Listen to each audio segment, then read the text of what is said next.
ಅತ್ಯಾಧುನಿಕ ಸೌಲಭ್ಯಗಳು ನುರಿತ ಅನುಭವಿ ವೈದ್ಯರ ತಂಡದೊಂದಿಗೆ ಉತ್ತಮ ಚಿಕಿತ್ಸೆಗಳು ಭಾನ್ನವಿ ಆಸ್ಪತ್ರೆಯಲ್ಲಿ ಲಭ್ಯ.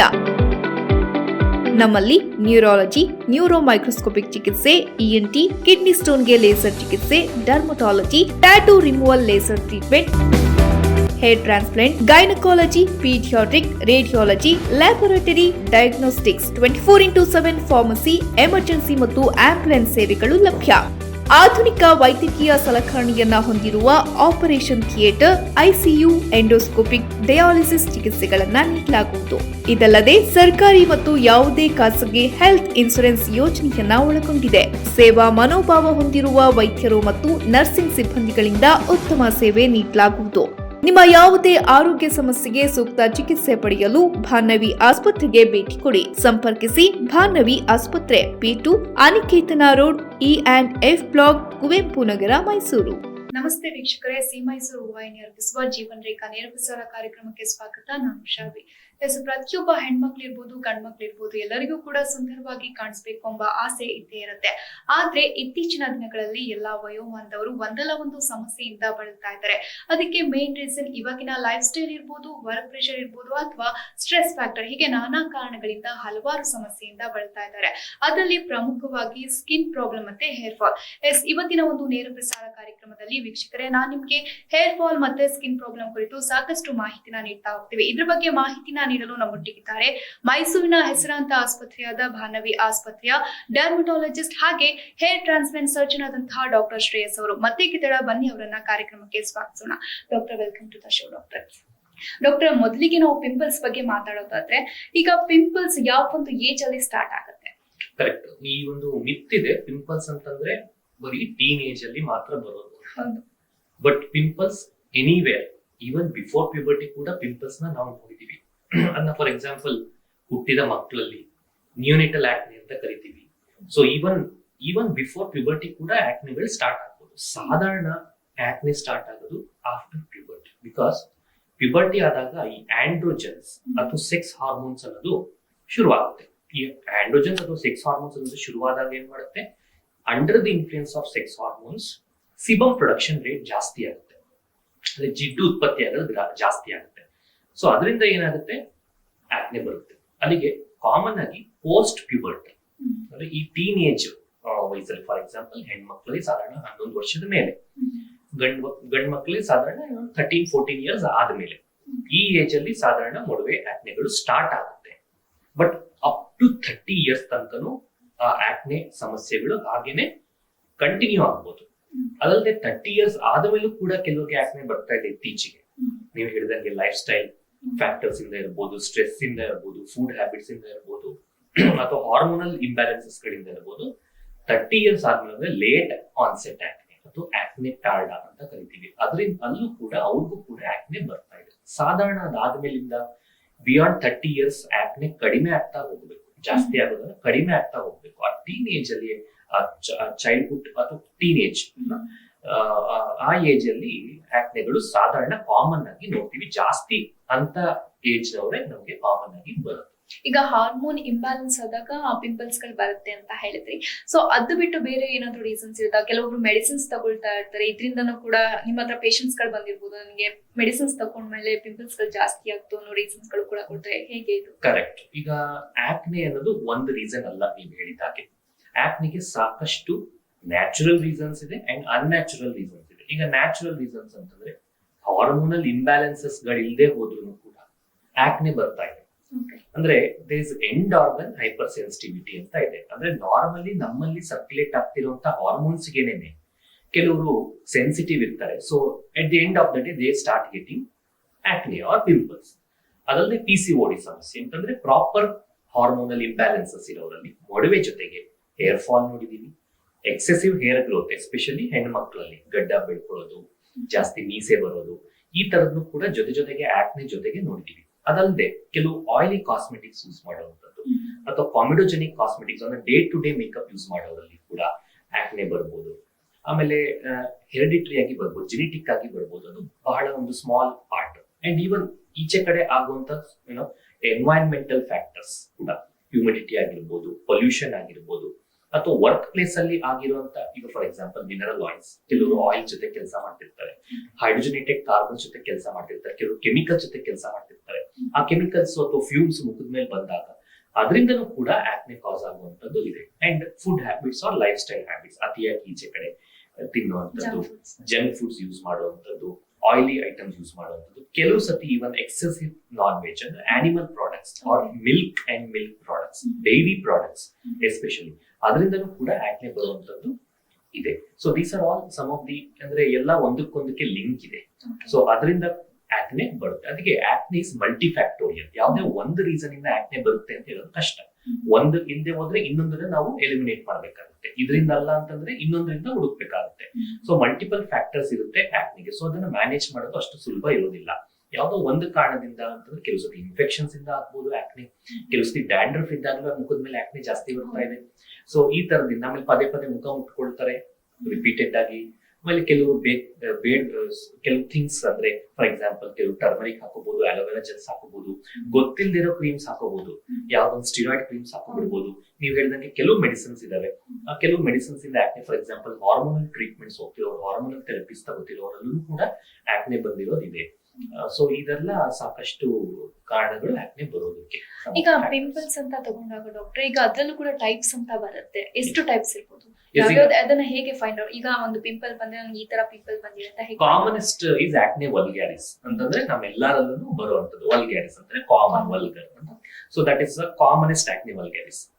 ಈಗೆಲ್ಲ ಅದನ್ನ ರೂಲ್ ಔಟ್ ಮಾಡ್ಕೊಂಡು ಬರ್ಬೇಕು, ಇದರಿಂದಲ್ಲ ಅದರಿಂದಲ್ಲ, ಅದು ರೂಲ್ ಔಟ್ ಆಯ್ತು, ಇದು ರೂಲ್ ಔಟ್ ಆಯ್ತು ಅಂತಂದಾಗ ಕೊನೆಗೆ ಇವೆಲ್ಲ ಪ್ರಾಬ್ಲಮ್ಸ್ ಇಲ್ಲ ಅಂತಂದ್ರೆ ಅವ್ರು ಯಾವ್ದು ಮಾತ್ರ ಗೀತ್ರ ತಗೋತಾ ಇಲ್ಲ, ಯಾವ್ದು ಡ್ರಗ್ಸ್ ಇಲ್ಲ, ಎಲ್ಲೂ ಈ ತರ ಜಂಕ್ ಫುಡ್ ಎಲ್ಲ ಏನು ಯೂಸ್ ಮಾಡ್ತಾ ಇಲ್ಲ. ಸೊ ಆತರ ಬಂತು ಅಂದ್ರೆ ಆಕ್ನೆ ವಲ್ಗ್ಯಾರಿಸ್. ಇಲ್ಲದೆ ಹೋದಕ್ಕೆ ಅಂತದಕ್ಕೆ ರೀಸನ್ಸ್ ಇತ್ತು. ಅದಕ್ಕೆ ನಾವು ಪೇಷಂಟ್ ಬಂದಾಗ ನಾವು ಹಿಸ್ಟ್ರಿ ಕೇಳ್ತೀವಿ, ಏನೇನ್ ಮಾಡ್ತಾ, ಇದೆಲ್ಲ ನಾನು ಏನೇನ್ ಹೇಳಿದೆ ಅದೆಲ್ಲ ಹಿಸ್ಟ್ರಿ ಬರ್ಕೋತೀವಿ. ಟ್ರೀಟ್ಮೆಂಟ್ಸ್ ತಗೋತಾ ಇದಾರಾ, ಕಾಸ್ಮೆಟಿಕ್ಸ್ ಯೂಸ್ ಮಾಡ್ತಾ ಇದಾರಾ, ಅಥವಾ ಏನಾದ್ರು ಈ ತರ ಬೇಡದೇ ಇರೋದನ್ನ ಗೊತ್ತಿಲ್ಲದೆ ಇರೋದು ರಾಂಗ್ ಟ್ರೀಟ್ಮೆಂಟ್ಸ್ ತಗೊಂಡ್ಬಿಟ್ಟಿದಾರ, ಅಥವಾ ಯಾವ್ದಾದ್ರು ಕ್ರೀಮ್ಸ್ ಇಂದ ಆಗಿದ್ಯಾ, ಸೊ ಅಲರ್ಜಿಗಳಾಗಿದ್ಯಾ, ಅಥವಾ ಡ್ಯಾಂಡ್ರಫ್ ಇದೆಯಾ, ಮತ್ತೆ ಸ್ಕ್ಯಾಲ್ಪ್ ಎಕ್ಸಾಮಿನ್ ಮಾಡ್ತೀವಿ. ಸೊ ಈ ತರದ್ದೆಲ್ಲ ನೋಡ್ಕೊಂಡು ಆವಾಗ ಯಾವ ಟೈಪ್ ಆಫ್ ಆಕ್ನೆ ಅನ್ನೋದನ್ನ ಡಿಸೈಡ್ ಮಾಡ್ತೀವಿ. ಮೈಲ್ಡ್ ಆಕ್ನೆ ಇಂದ ಹಿಡಿದು ಸಿವಿಯರ್ ಆಕ್ನೆ ತನಕನೂ ಬರುತ್ತೆ. ಮತ್ತೆ ಆಕ್ನೆ ಬರೀ ಮುಖದ ಮೇಲೆ ಬರುವಂತದ್ದು ಒಂದೇ ಅಲ್ಲ. ಆಕ್ನೆ ಸೆಬೇಷಿಯಸ್ ಫಾಲಿಕಲ್ಸ್ ಎಲ್ಲೆಲ್ಲಿದೆ, ಪೈಲೋಸೆಬೇಷಿಯಸ್ ಯೂನಿಟ್ಸ್ ಎಲ್ಲೆಲ್ಲಿದೆ, ಆ ಗ್ಲ್ಯಾಂಡ್ಸ್ ಎಲ್ಲೆಲ್ಲಿದೆ, ಸಾಧಾರಣ scalp, face, chest, back, shoulders, ಇಂಥ ಜಾಗದಲ್ಲೆಲ್ಲ ಆಕ್ನೆ ಬರುತ್ತೆ. ಸೊ ಇಂಥ ಜಾಗದಲ್ಲಿ ಆಕ್ನೆ ಎಲ್ಲಿ ಬೇಕಾದ್ರೂ ಬರ್ಬೋದು. ಸೊ ಆ ತರ ಸಿವಿಯರಿಟಿ, ಆಕ್ನೆ ಕಾಂಗ್ಲೋಬ್ಯಾಟಾ, ಆಕ್ನೆ ಅಕ್ಯೂಟ್, ಈ ತರ very severe forms of acne ಇದೆ. It is a little bit distressing condition. So normal acne ಸಾಧಾರಣ ನಾವು ಮುಖದ ಮೇಲೆ ನೋಡಿರ್ತೀವಿ, ಮ್ಯಾಕ್ಸಿಮಮ್ ಚೆಸ್ಟ್ ಮೇಲೆ ಬರ್ಬೋದು, ಸ್ವಲ್ಪ ಶೋಲ್ಡರ್ಸ್ ಮೇಲೆ ಬರ್ಬೋದು. This is the commonest form of acne. Acne complications ಆಗುತ್ತೆ. ಡಾಕ್ಟರ್, ನೀವು ಹೀಗೆ ಹೇಳಿದ್ರಿ, ಈಗ ಚೆಸ್ಟ್ ಮೇಲೆ ಬರ್ಬೋದು, ಅಥವಾ ಬೆನ್ನಲ್ಲಿ ಬರ್ಬೋದು, ಅಥವಾ ಕೆನ್ನೆ, ಹಣೆ, ಈಗ ಒಂದೊಂದ್ ಕಡೆ ಬರ್ಬೋದು, ಎಲ್ಲಾ ಕಡೆನೂ ಪಿಂಪಲ್ಸ್ ಬರುತ್ತೆ ಅಂತ ಹೇಳಿದ್ರೆ, ನಾನು ಒಂದು ಆರ್ಟಿಕಲ್ ಓದಿದ್ದೆ. ಈಗ ನಮ್ಮ ಬಾಡಿಯಲ್ಲಿ ಎಲ್ಲಿ ಪಿಂಪಲ್ಸ್ ಬರ್ತದೆ, ಈಗ ಫಾರ್ ಎಕ್ಸಾಂಪಲ್ ಕೆನ್ನೆ ಹತ್ರ ಬರ್ತಾ ಇದ್ರೆ ನಮ್ ಡೈಜೆಸ್ಟಿವ್ ಸಿಸ್ಟಮ್ ಅಲ್ಲಿ ಏನೋ ಪ್ರಾಬ್ಲಮ್ ಇರುತ್ತೆ. ಈಗ ಒಂದೊಂದು ಭಾಗದಲ್ಲಿ ಏನೋ ಪಿಂಪಲ್ ಬಂದ್ರೆ ಲೈಕ್ ಈ ತರ ನಮ್ಮ ಬಾಡಿ ಒಳಗಡೆ ಏನೋ ಒಂದು ಪ್ರಾಬ್ಲಮ್ ನಾವು ಸಫರ್ ಮಾಡ್ತಾ ಇದೀವಿ ಅಂತ ಒಂದು ಆರ್ಟಿಕಲ್ ಅಲ್ಲಿ ಓದಿ. ಅದು ಎಷ್ಟು ಮಟ್ಟಿಗೆ ಸರಿ ಇದೆ? ಈಗ ನಿಜ, ನಾವು ಅದನ್ನ ರೂಟ್ ಮಾಡೋದು ನೆಸೆಸಿಟಿ ಇಲ್ಲ. In general ಆಕ್ನೆ is a pathological condition. ಈಗ ಆಕ್ನೆ ಪ್ರಾಬ್ಲಮ್ ಆಗ್ತಾ ಇರೋದು ಏನಕ್ಕೆ, ಪೆಥೋಫಿಸಿಯಾಲಜಿ ನಾವು ನೋಡಿದ್ರೆ ಆಕ್ನೆಯಲ್ಲಿ ವೆರಿ ಇಂಪಾರ್ಟೆಂಟ್ ಇದೆ. ಒಂದು, ಈ ಆಕ್ನೆ ಓವರ್ ಸಿಬಮ್ ಪ್ರೊಡಕ್ಷನ್. ಜಿಡ್ಡೆಲ್ಲಿಂದ ಬರ್ತಾ ಇದೆ, ಅಲ್ಲಿಗೆ ಜಿಡ್ಡನ್ನ ಜಾಸ್ತಿ ಸೇವನೆ ಮಾಡ್ತಿರ್ಬೋದು, ಅತಿಯಾಗಿ ಸೇವನೆ ಜಿಡ್ಡು ಮಾಡ್ತಾ ಇರ್ಬೋದು. Hormonal influence already after puberty start ಆಗೋಗಿದೆ. ಅದ್ರ ಜೊತೆಗೆ ನೀವು ಜಂಕ್ ಫುಡ್ಸ್ ಅಥವಾ ನೀವು ಲೈಫ್ ಸ್ಟೈಲ್ ಮಾಡಿಫಿಕೇಶನ್ಸ್, ಇದರಿಂದ ಏನಾಗ್ತಾ ಇದೆ ಅಂದ್ರೆ ಕರೆಕ್ಟ್ ಆಗಿ ಇಲ್ಲ ಅಂತಂದ್ರೆ ಏನಾಗ್ತದೆ, ಅದ್ರಲ್ಲಿ ನಾವು ತಿನ್ನುವಂತ ಫುಡ್ ಅಲ್ಲಿ ಈ ಟ್ರೈಗ್ಲಿಸರೈಡ್ಸ್, ಟ್ರೈಗ್ಲಿಸರೈಡ್ಸ್ ಅಂತ ಇದೆ. ಈ ಟ್ರೈಗ್ಲಿಸರೈಡ್ಸ್ ಏನಾಗುತ್ತೆ ಅಂತಂದ್ರೆ ಬರುತ್ತೆ ಸ್ಕಿನ್ ಗ್ಲ್ಯಾಂಡ್ಸ್ ಬರುತ್ತೆ, ಸೆಬೇಷಿಯಸ್ ಗ್ಲ್ಯಾಂಡ್ಸ್ ಅಂತ ಇದೆ, ಜಿಡ್ಡುತ್ಪತ್ತಿ ಮಾಡೋ ಗ್ರಂಥಿ ಇದೆ. ನೀವು ಅತಿಯಾಗಿ ಅದನ್ನು ತಿಂದ್ರೆ ಅತಿಯಾಗಿ ಸೀಬಮ್ ಪ್ರೊಡಕ್ಷನ್ ಜಾಸ್ತಿಯಾಗಿ under the influence of androgens ಅಲ್ಲಿ ಬ್ಯಾಕ್ಟೀರಿಯಾ ಅಂತ ಒಂದಿದೆ, ಪ್ರೊಪಿಯೋನಿ ಬ್ಯಾಕ್ಟೀರಿಯಾ ಮತ್ತು ಕ್ಯೂಟಿ ಬ್ಯಾಕ್ಟೀರಿಯಾ ಮ್ಯಾಕ್ನೆ ಹೊಸದಾಗಿ ಕರಿತೀವಿ. ಕ್ಯೂಟಿ ಬ್ಯಾಕ್ಟೀರಿಯಾ ಮ್ಯಾಕ್ನೆ ಅನ್ನೋ ಒಂದು ಕ್ರಿಮಿ ಅಥವಾ ಬ್ಯಾಕ್ಟೀರಿಯಾ ನಮ್ಮ ಜೊತೆಗೇನೆ ಇರುತ್ತೆ. ಅದು ನಮ್ಮ ಜೊತೆಗೇನೆ ಹೊಂದಿಕೊಂಡಿರುತ್ತೆ, ಅದೇನು ನಮ್ಗೆ ತೊಂದರೆ ಕೊಡಲ್ಲ ಸಾಧಾರಣ ನಮ್ಮಲ್ಲಿ ನಿಮ್ಮಲ್ಲಿ. ಬಟ್ ಇಂಥ ಕಂಡೀಷನ್ಸ್ ಅಲ್ಲಿ ಏನಾಗುತ್ತೆ ಅಂದ್ರೆ ಡಿಸ್ಬಯೋಸಿಸ್ ಅಂತ ಆಗುತ್ತೆ.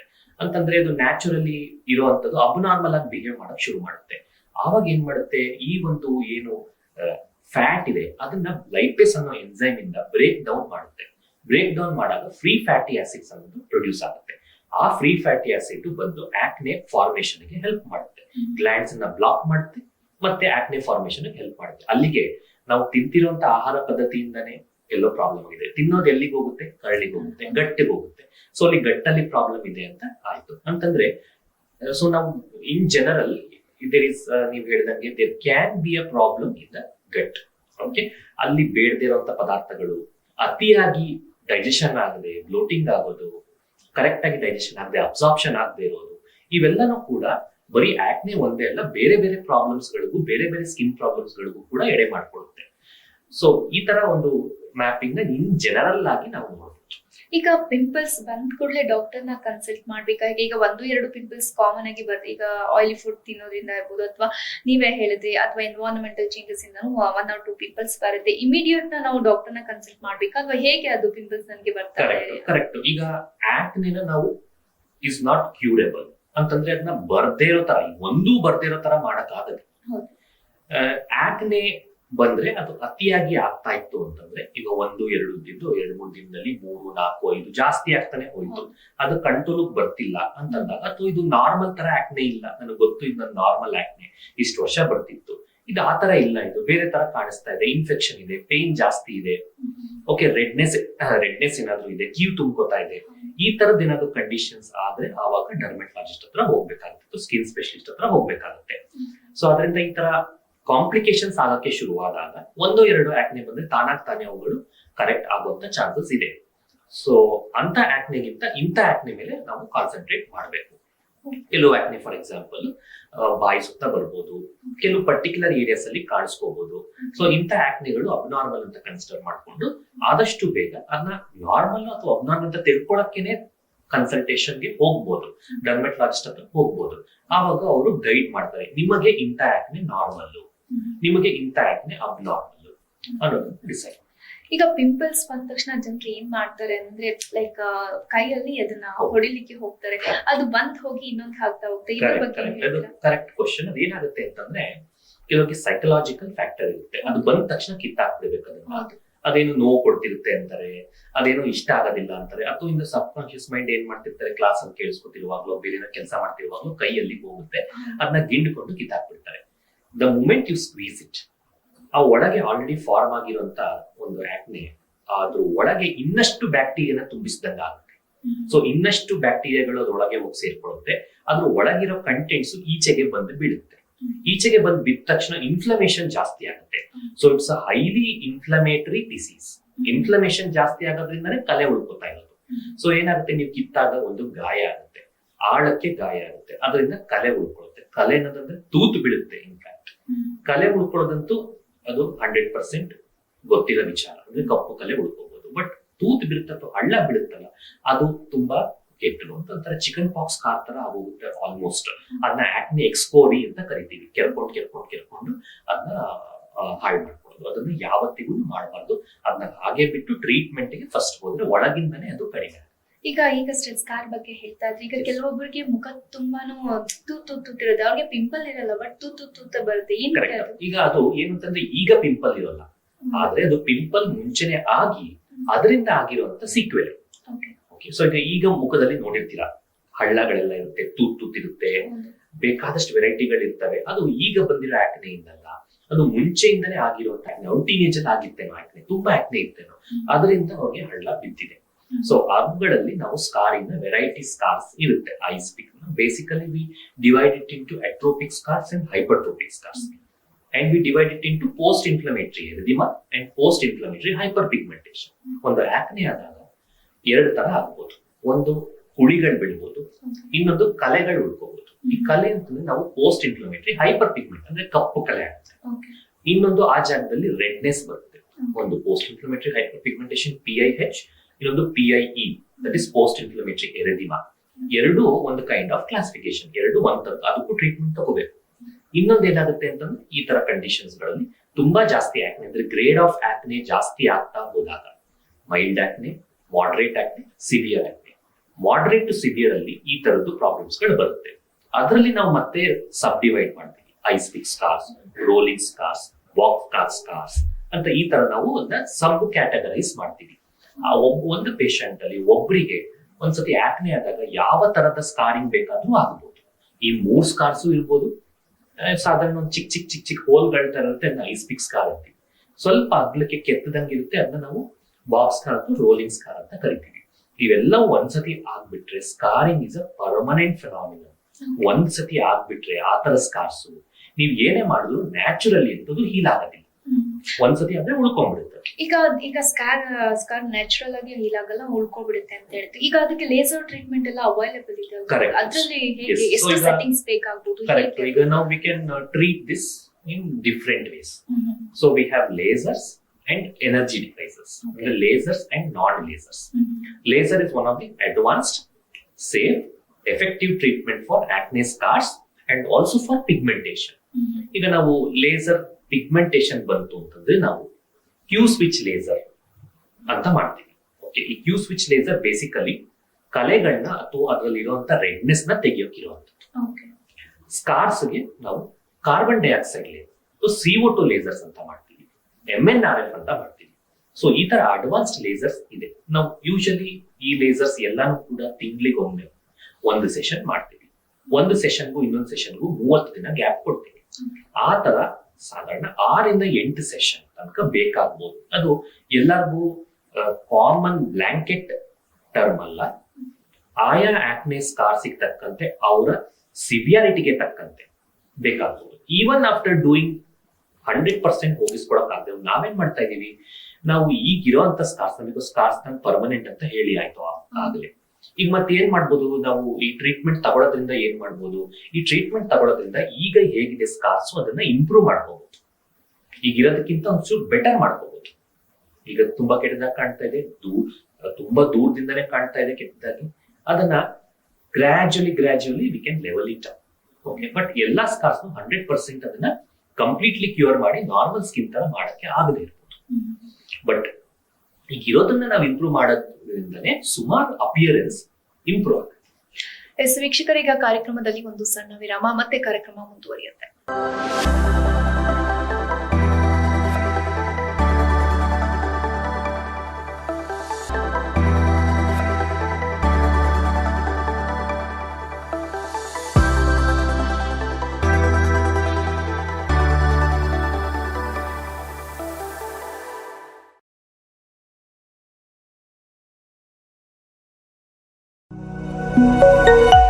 ಅತ್ಯಾಧುನಿಕ ಸೌಲಭ್ಯಗಳು ನುರಿತ ಅನುಭವಿ ವೈದ್ಯರ ತಂಡದೊಂದಿಗೆ ಉತ್ತಮ ಚಿಕಿತ್ಸೆಗಳು ಭಾನವಿ ಆಸ್ಪತ್ರೆಯಲ್ಲಿ ಲಭ್ಯ.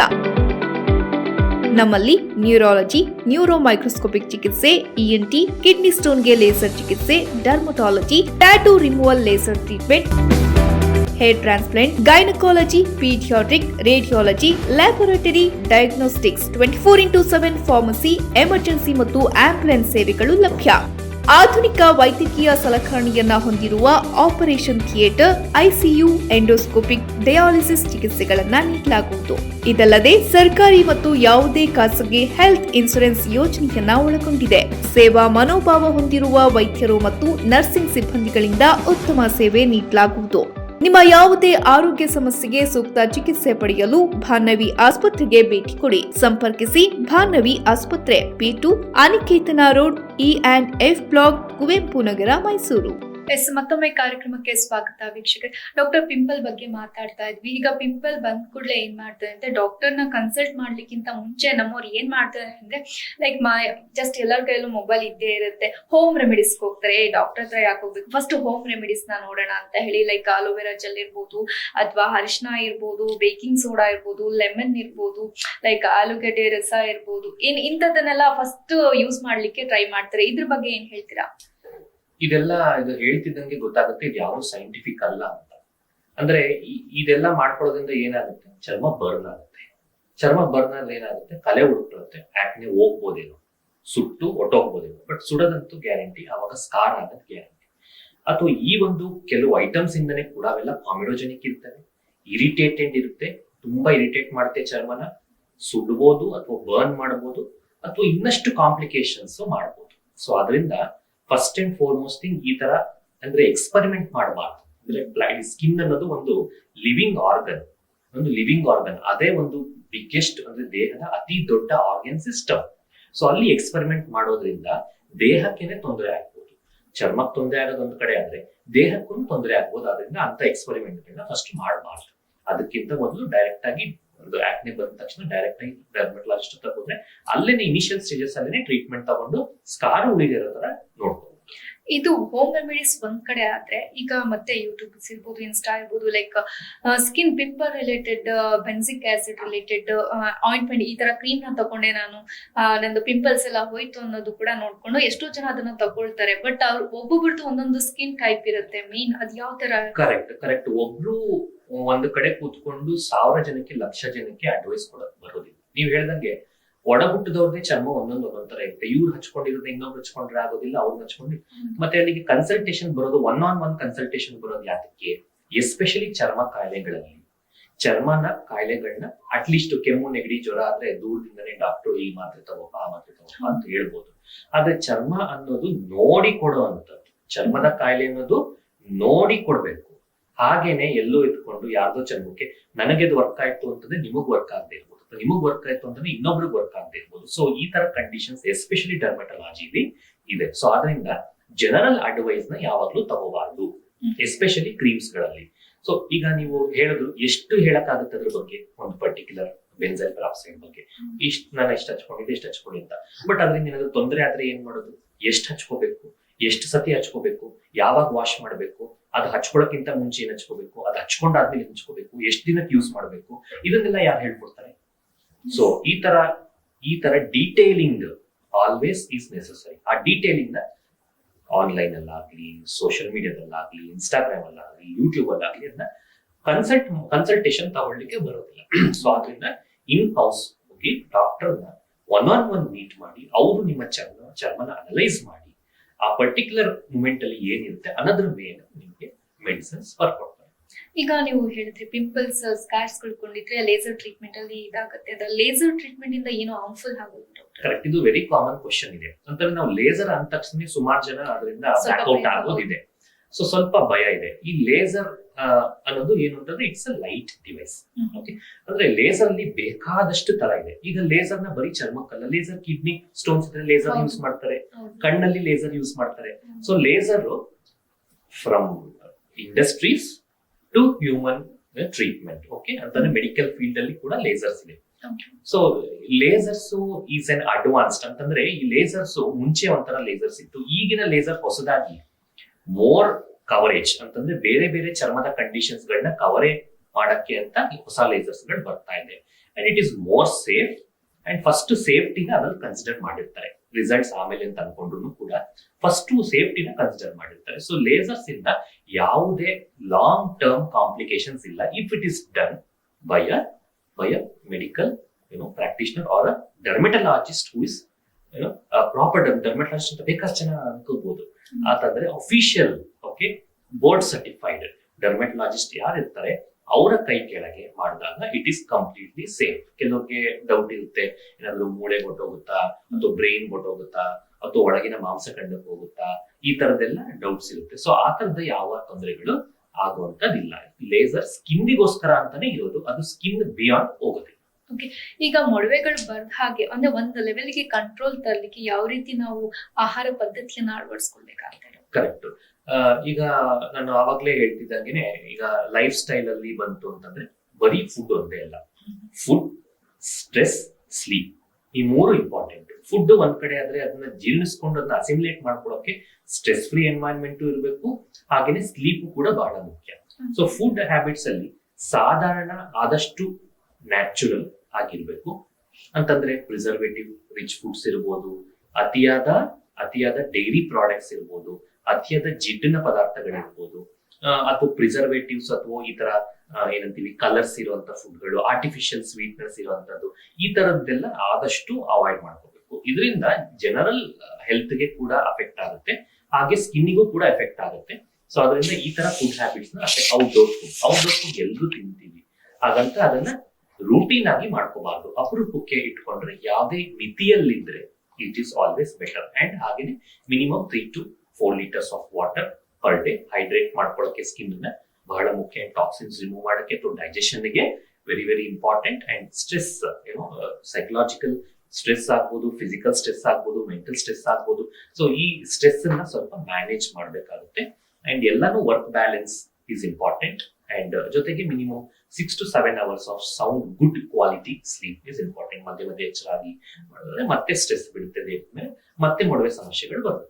ಮತ್ತೆ ಈಗ ಬ್ಲಾಕ್ ಹೆಡ್ ಮತ್ತೆ ವೈಟ್ ಹೆಡ್ಸ್ ಬಗ್ಗೆ ಸ್ವಲ್ಪ ತಿಳಿಸ್ಕೊಡಿ. ಕರೆಕ್ಟ್. ಸೊ ಈಗ ನಮ್ಗೆ ಮೊಡವೆ ಕಣ್ಣಿಗೆ ಕಾಣಿಸ್ಕೊಳ್ಳೋಕ್ಕಿಂತ ಮುಂಚೆ ಮೈಕ್ರೋ ಕಾಮಿಡೋನ್ಸ್ ಅಂತ ಫಾರ್ಮ್ ಆಗುತ್ತೆ. ಈ ಮೈಕ್ರೋ ಕಾಮಿಡೋನ್ಸ್ ಕಣ್ಣಿಗೆ ಕಾಣಿಸಿರಲ್ಲ, ಅಲ್ಲಿಂದನೇ problem ಶುರುವಾಗಿರುತ್ತೆ.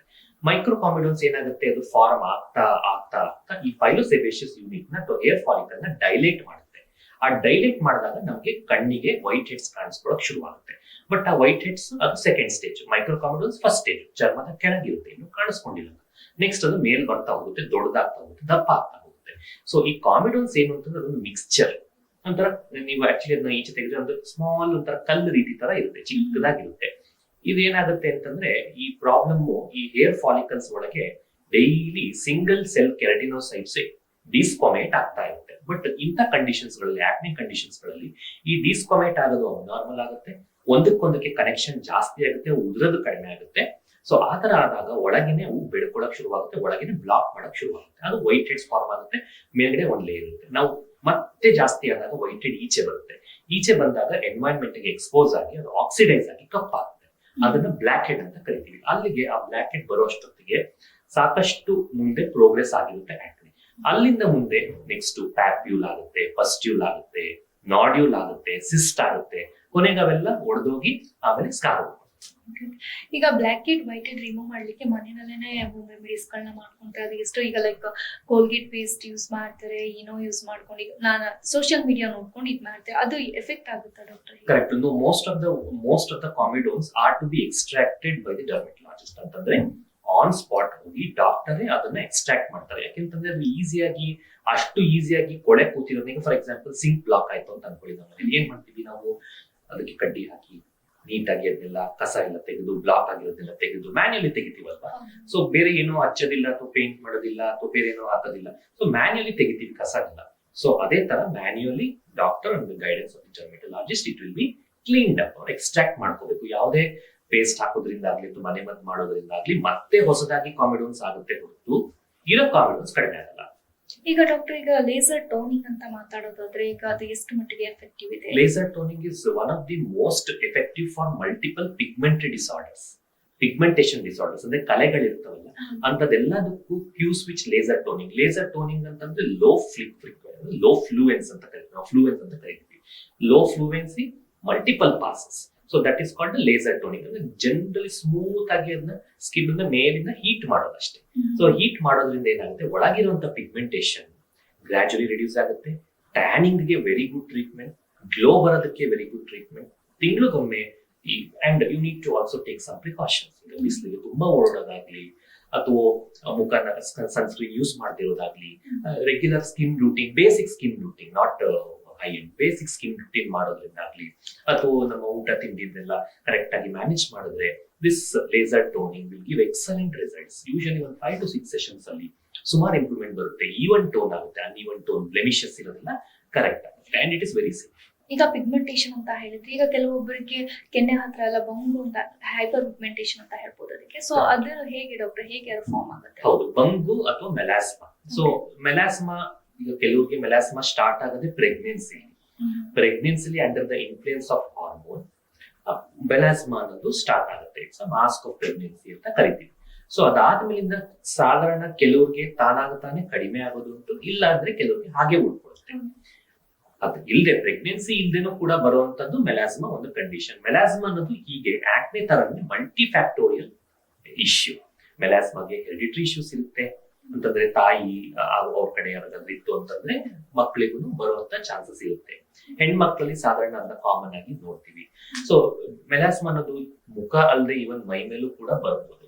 So it's a deep pigmentary disorder actually. ಅದರಲ್ಲಿ ಡರ್ಮಲ್ ಮತ್ತೆ ಎಪಿಡರ್ಮಲ್ ಮೆಲಾಸ್ಮಾ ಅಂತ 2 ಟೈಪ್ ಇದೆ. ಸೊ ಮೆಲಾಸ್ಮಾ ಇನಿಷಿಯಲಿ ಬರ್ತಿರುವಾಗ್ಲೇನೆ, ಡೌಟ್ ಇದ್ದಾಗ್ಲೇನೆ ಅದಕ್ಕೆ ಸ್ಟ್ರಿಕ್ಟ್ ಟ್ರೀಟ್ಮೆಂಟ್ ತಗೋಬೇಕು. ಈವನ್ ಸನ್ ಎಕ್ಸ್ಪೋಜರ್ ಇಂದನೂ ಕೂಡ ಮೆಲಾಸ್ಮಾ ಜಾಸ್ತಿ ಆಗುತ್ತೆ. ಒಂದ್ 5 ನಿಮಿಷ ಈಚೆ ಹೋಗಿ ಬಂದ್ರೆ ಆ ಜಾಗ ಬಹಳ ಕಪ್ಪಾಗಿ ಕಾಣಿಸುತ್ತೆ. ಸೊ ಮತ್ತೆ ವ್ಯಾಸ್ಕ್ಯುಲರ್ ಫ್ಯಾಕ್ಟರ್ಸ್ ಅಂತಿದೆ, ಇನ್ಫ್ಲಮೇಷನ್ ಥಿಯರಿ ಅಂತಿದೆ. ಸೊ ಇದೆಲ್ಲದರಿಂದ ಮೆಲಾಸ್ಮಾ ಬರುತ್ತೆ. ಮೆಲಾಸ್ಮಾ ಬಂದ ತಕ್ಷಣನೇ ಇಮಿಡಿಯೇಟ್ ಆಗಿ ಹೋಗಿ ಡಾಕ್ಟರ್ ಹತ್ರ ಅಥವಾ ಡರ್ಮೆಟಲಾಜಿಸ್ಟ್ ಹತ್ರ, ಸ್ಕಿನ್ ಡಾಕ್ಟರ್ ಹತ್ರ ಟ್ರೀಟ್ಮೆಂಟ್ ತಗೊಂಡ್ರೆ ಅದನ್ನ ಅಲ್ಲಲ್ಲೇ ಅದನ್ನ ಕಡಿಮೆ ಮಾಡ್ಕೊಬಹುದು. ಒಂದ್ಸತಿ ಜಾಸ್ತಿ ಆದ್ರೆ ಅದನ್ನ ಹೋಗಿಸ್ಕೊಳ್ಳೋದು ಕಷ್ಟ ಆಗುತ್ತೆ. ಓಕೆ ಡಾಕ್ಟರ್, ಈಗ ಕಾಮನ್ ಆಗಿ ನಾವು ಹೇಗೆ ನಮ್ಮ ಮುಖನ ಲೈಕ್ ಎಷ್ಟು ಬಾರಿ ಮುಖನ ತೊಳಿಬೇಕಾಗುತ್ತೆ, ಯಾವ ಒಂದು ಬೇಸಿಕ್ ಆಗಿ ಯಾವ ಒಂದು ಸನ್ಸ್ಕ್ರೀನ್ ಲೋಷನ್ ಅಂದ್ರೆ ಫಾರ್ ಎಕ್ಸಾಂಪಲ್ SPF 30, 31 ಈ ತರ ಇರುತ್ತೆ, ಬೇಸಿಕ್ ಆಗಿ ಯಾವ ರೀತಿ ನಾವು ರುಟೀನ್ ಮಾಡ್ಕೋಬಹುದು? Okay, so usually per day oily face ಇರೋರು up to 3 times face wash ಮಾಡ್ಬೋದು. ಬೆಳಿಗ್ಗೊಮ್ಮೆ ಮಾಡ್ಬೋದು, ಸಂಜೆ ಒಮ್ಮೆ ಮಾಡ್ಬೋದು, ಮತ್ತೆ ರಾತ್ರಿ ಒಮ್ಮೆ ಮಾಡ್ಬೋದು. ಯೂಶಲಿ ಡ್ರೈ ಫೇಸ್, ತುಂಬಾ ಡ್ರೈ ಫೇಸ್ ಇರೋರು 2 ಸತಿ ಮಾಡಿದ್ರೆ ಸಾಕಾಗುತ್ತೆ. ಅಥವಾ ನೀವು other times, for example makeup ಹಾಕಿರ್ತೀರಾ ಅಥವಾ ತುಂಬಾ ಸಾಕಷ್ಟು ಕ್ರೀಮ್ಸ್ ಹಾಕಿರ್ತೀರಾ, ಸೊ ಈ ತರ ಇರೋರು ಅಡಿಷನಲಿ ಕ್ಲೆನ್ಸ್ ಮಾಡ್ಕೊಂಡು ಅಥವಾ ಮೇಕಪ್ ರಿಮೂವ್ ಮಾಡ್ಕೊಂಡು ಆಮೇಲೆ ಫೇಸ್ ವಾಶ್ ಮಾಡ್ಕೋಬೇಕಾಗುತ್ತೆ.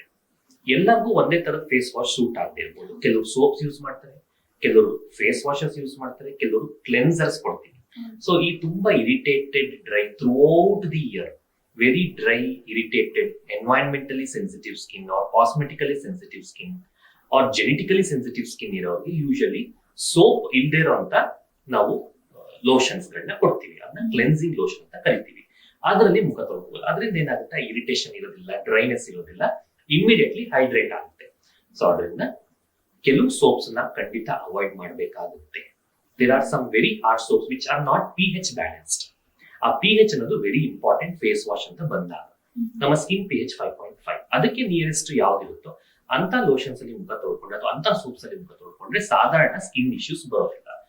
ಫೇಸ್ ವಾಶ್ ಮಾಡೋದ್ರಿಂದ ಏನಾಗ್ಬೋದು, ತುಂಬಾ ಡ್ರೈ ಆಗ್ಬೋದು. ಡ್ರೈ ಆದ ತಕ್ಷಣ ಇರಿಟೇಟ್ ಆಗಕ್ಕೆ ಶುರುವಾಗುತ್ತೆ, ಓಡಾಡ್ದಂಗ್ ಅನ್ಸುತ್ತೆ, ಸುಕ್ ಬರಕ್ಕೆ ಶುರುವಾಗುತ್ತೆ. ಸೊ ಈ ತರದನ್ನೆಲ್ಲ ಅವಾಯ್ಡ್ ಮಾಡಬೇಕು. Then followed by face wash immediately ಒಂದು ಮಾಯಿಶ್ಚರೈಸರ್ ಅಂತ ಯೂಸ್ ಮಾಡಬೇಕು. ಈಗ ಆಯಿಲಿ ಫೇಸ್ ಇದ್ದವರು ಕೂಡ ಮಾಯಿಶ್ಚರೈಸರ್ ಆಗಬಾರ್ದು, ಅಂದ್ರೆ ಡಿಹೈಡ್ರೇಟ್ ಆಗಬಾರ್ದು ಅನ್ನೋದೇನಿಲ್ಲ. ಆಯಿಲೇ ಬೇರೆ ಅಂಡ್ ಸ್ವೆಟ್ಟೇ ಬೇರೆ, ಅಥವಾ ವಾಟರೇ ಬೇರೆ, ಆಯಿಲೇ ಬೇರೆ. ಸೊ ಮಾಯಿಶ್ಚರೈಸರ್ ಸಾಧಾರಣ ಬೇಕಾಗಬಹುದು majority of the people. So immediately face wash ಆದ ತಕ್ಷಣ ಮಾಯಿಶ್ಚರೈಸರ್ ಹಾಕೊಂಡ್ರೆ ಆವಾಗ ಏನೇನು ಫೇಸ್ ವಾಶ್ ಅಲ್ಲಿ ನ್ಯಾಚುರಲ್ ಮಾಯಿಶ್ಚರೈಸಿಂಗ್ ಫ್ಯಾಕ್ಟರ್ಸ್ ಏನ್ ಹೋಗಿರುತ್ತೆ ಅದನ್ನ ರಿಪ್ಲೆನಿಶ್ ಮಾಡ್ಕೋಬಹುದು. ಸೊ ಅದರಿಂದ ಇಮಿಡಿಯೇಟ್ಲಿ ಒಂದು ಮಾಯಿಶ್ಚರೈಸರ್ ಯೂಸ್ ಮಾಡಬಹುದು. ಅದರಲ್ಲೂ ಮಾಯಿಶ್ಚರೈಸರ್ ಕೂಡ ಡ್ರೈ ಸ್ಕಿನ್ಗೆ ಅಂತ ಇದೆ, ಆಯಿಲಿ ಸ್ಕಿನ್ಗೆ ಅಂತ ಇದೆ. ಅದನ್ನ ನಿಮ್ಮ ಸ್ಕಿನ್ಗೆ ತಕ್ಕಂತೆ ವಿ ಕ್ಯಾನ್ ಯೂಶಲಿ ಸಜೆಸ್ಟ್. ಅದಾದ್ಮೇಲಿಂದ ಯೂಶಲಿ ನಾವು ಸನ್ ಪ್ರೊಟೆಕ್ಷನ್ ಫ್ಯಾಕ್ಟರ್ SPF ಇರುವಂತ ಸನ್ಸ್ಕ್ರೀನ್ ಯೂಸ್ ಮಾಡ್ತೀವಿ. So sunscreen basically starts from 15 SPF ಇರಬಹುದು ಅಪ್ ಟು 80-100 ತನಕನೂ ಇದೆ. ಬೇಸಿಕಲಿ ಏನ್ SPF usually of 30 would be sufficient. ಅಂದ್ರೆ ಎಲ್ಲಾರ್ಗು ಸನ್ಸ್ಕ್ರೀನು ಈಗ ಎಷ್ಟು ಸತಿ ಹಾಕೋಬೇಕು, ಸನ್ಸ್ಕ್ರೀನು ಯಾರ್ಯಾರು ಹಾಕೋಬೇಕು, ಸಾಧಾರಣ ಇಂಡೋರ್ ಕೆಲಸ ಮಾಡ್ತಿರೋರು once per day would be sufficient. Morning ಸೂರ್ಯ ಬರಕ್ಕಿಂತ, ಬಿಸಿಲು ಜಾಸ್ತಿ ಬರಕ್ಕಿಂತ ಮುಂಚೆನೆ ಅದನ್ನ ಆದಷ್ಟು full face and neck and ears and any other exposed areas like feet ಕೆಲವರು ಮಾಡ್ಬಿಡ್ತೀವಿ ಅಂಡ್ ಹ್ಯಾಂಡ್ಸ್ ಮಾಡ್ಬಿಡ್ತೀವಿ. ಅದಕ್ಕೆ ಇವೆಲ್ಲ ಜಾಸ್ತಿ ಏಜಿಂಗ್ ಆಗುತ್ತೆ, ಬೇಗ ಸುಕ್ಕಾಗುತ್ತೆ. ಸೊ ಆ ಜಾಗದಲ್ಲೂ ಕೂಡ ಸನ್ಸ್ಕ್ರೀನ್ ಹಾಕೋಬಹುದು. ಔಟ್ಡೋರ್ ಹೋಗೋರಾದ್ರೆ, ಈಗ ಒಳಗಿರ್ತೀವಿ ಆದ್ರೂ ಕೆಲವು ಸತಿ ವಿಂಡೋ ಪಕ್ಕ ಕೂತಿರ್ತೀವಿ, ಬಿಸಿಲು ಬರ್ತಾ ಇರುತ್ತೆ, ಕೆಲವರು ಕಾರ್ ಡ್ರೈವಿಂಗ್ ಮಾಡ್ತಿರ್ತೀವಿ, ಇಂಥವ್ರು ಆಕ್ಚುಲಿ 2 times ಹಾಕೋಬಹುದು. ಅಂತಂದ್ರೆ ಒಂದ್ಸತಿ ಬೆಳಿಗ್ಗೆ, ಒಂದ್ಸತಿ 2-3 hours ಬಿಟ್ಟು ಮತ್ತೆ ಇನ್ನೊಂದ್ಸತಿ ಹಾಕೋಬಹುದು. In general once in 3 hours would be sufficient between 11 and 3 p.m. ಈ ಮಧ್ಯೆ ಒಂದು 2-3 ಸತಿ ಹಾಕೊಂಡ್ರೆ ಅದು ಯೂಸ್ ಆಗುತ್ತೆ. ಅದನ್ನು ಕೂಡ ವೆರೈಟಿ ಆಫ್ ಸನ್ಸ್ಕ್ರೀನ್ಸ್ ಗಳಿದ್ದಾವೆ. ಆಯಿಲಿ ಫೇಸ್ ಇದೆ. ಈಗ ಎಷ್ಟೋ ಜನಕ್ಕೆ ಗೊತ್ತಿರಲ್ಲ ನಮ್ದು ಸ್ಕಿನ್ ಟೈಪ್ ಯಾವುದು ಅಂತ ಹೇಳಿ, ಅದನ್ನ ನಾವು ಹೇಗೆ ಫೈಂಡ್ ಔಟ್ ಮಾಡ್ತೀವಿ? ಹೌದು, ಅಂದ್ರೆ ಸ್ಕಿನ್ ಟೈಪ್ ಅಂತ basically dry, oily or combine. Usually ನೀವು ಫೇಸ್ ವಾಶ್ ಆಗ್ತಿದ್ದಂಗೆ within half an hour ನಿಮ್ದು ಮತ್ತೆ ಆಯಿಲ್ ಆಗ್ತಾ ಇದೆ ಅಂತಂದ್ರೆ usually it is purely oil skin. Face wash ಆದ್ಮೇಲೆ ಸಾಧಾರಣ ಒಂದು 2 to 3 hours ಎಲ್ಲ ಆಯಿಲಿ ಆಗ್ತದೆ ಅಂತಂದ್ರೆ considered as a normal skin. ನೀವು ಫೇಸ್ ವಾಶ್ ಮಾಡಿದ ತಕ್ಷಣ ಸಿವಿಯರ್ ಡ್ರೈ ಆಗ್ಬಿಡ್ತಾ ಇದೆ ಅಂತಂದ್ರೆ ಫೇಸ್ ವಾಶ್ ಮಾಡ್ಕೊಳಕ್ಕೆ ಆಗೋದಿಲ್ಲ, ತುಂಬಾ ಇರಿಟೇಟೆಡ್ ಇದೆ ಅಂತಂದ್ರೆ it's a comparatively dry skin. Sometimes after 1 or 2 hours you tend to get oily over the central part of the face, other part of the face usually becomes dry. It is usually a combination type. But ಈ ಒಂದು basic nature of the skin may not remain ಹಾಗೇನೆ throughout.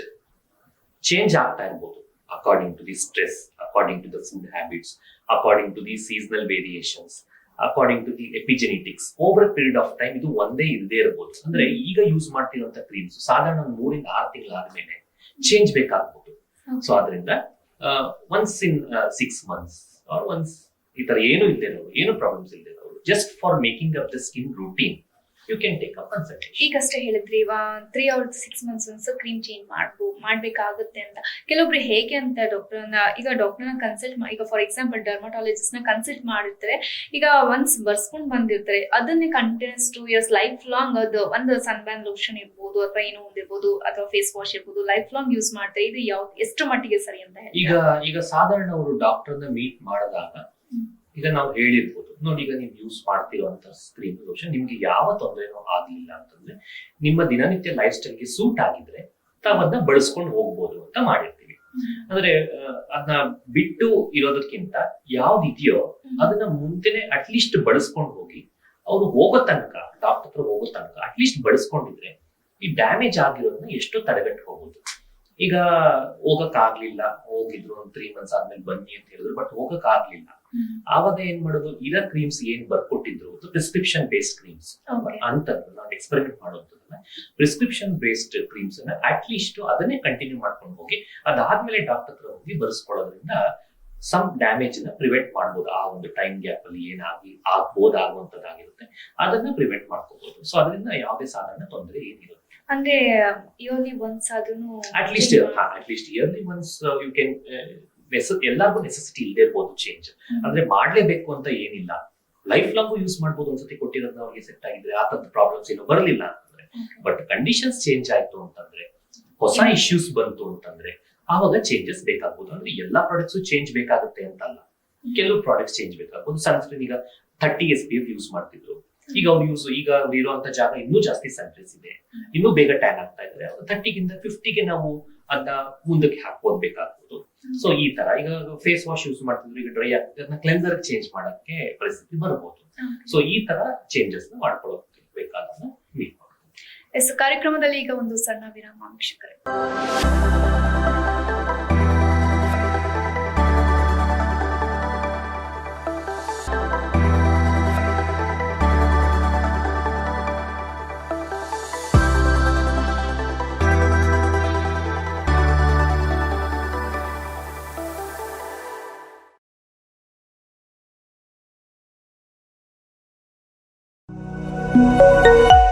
ಅತ್ಯಾಧುನಿಕ ಸೌಲಭ್ಯಗಳು ನುರಿತ ಅನುಭವಿ ವೈದ್ಯರ ತಂಡದೊಂದಿಗೆ ಉತ್ತಮ ಚಿಕಿತ್ಸೆಗಳು ಭಾನ್ನವಿ ಆಸ್ಪತ್ರೆಯಲ್ಲಿ ಲಭ್ಯ.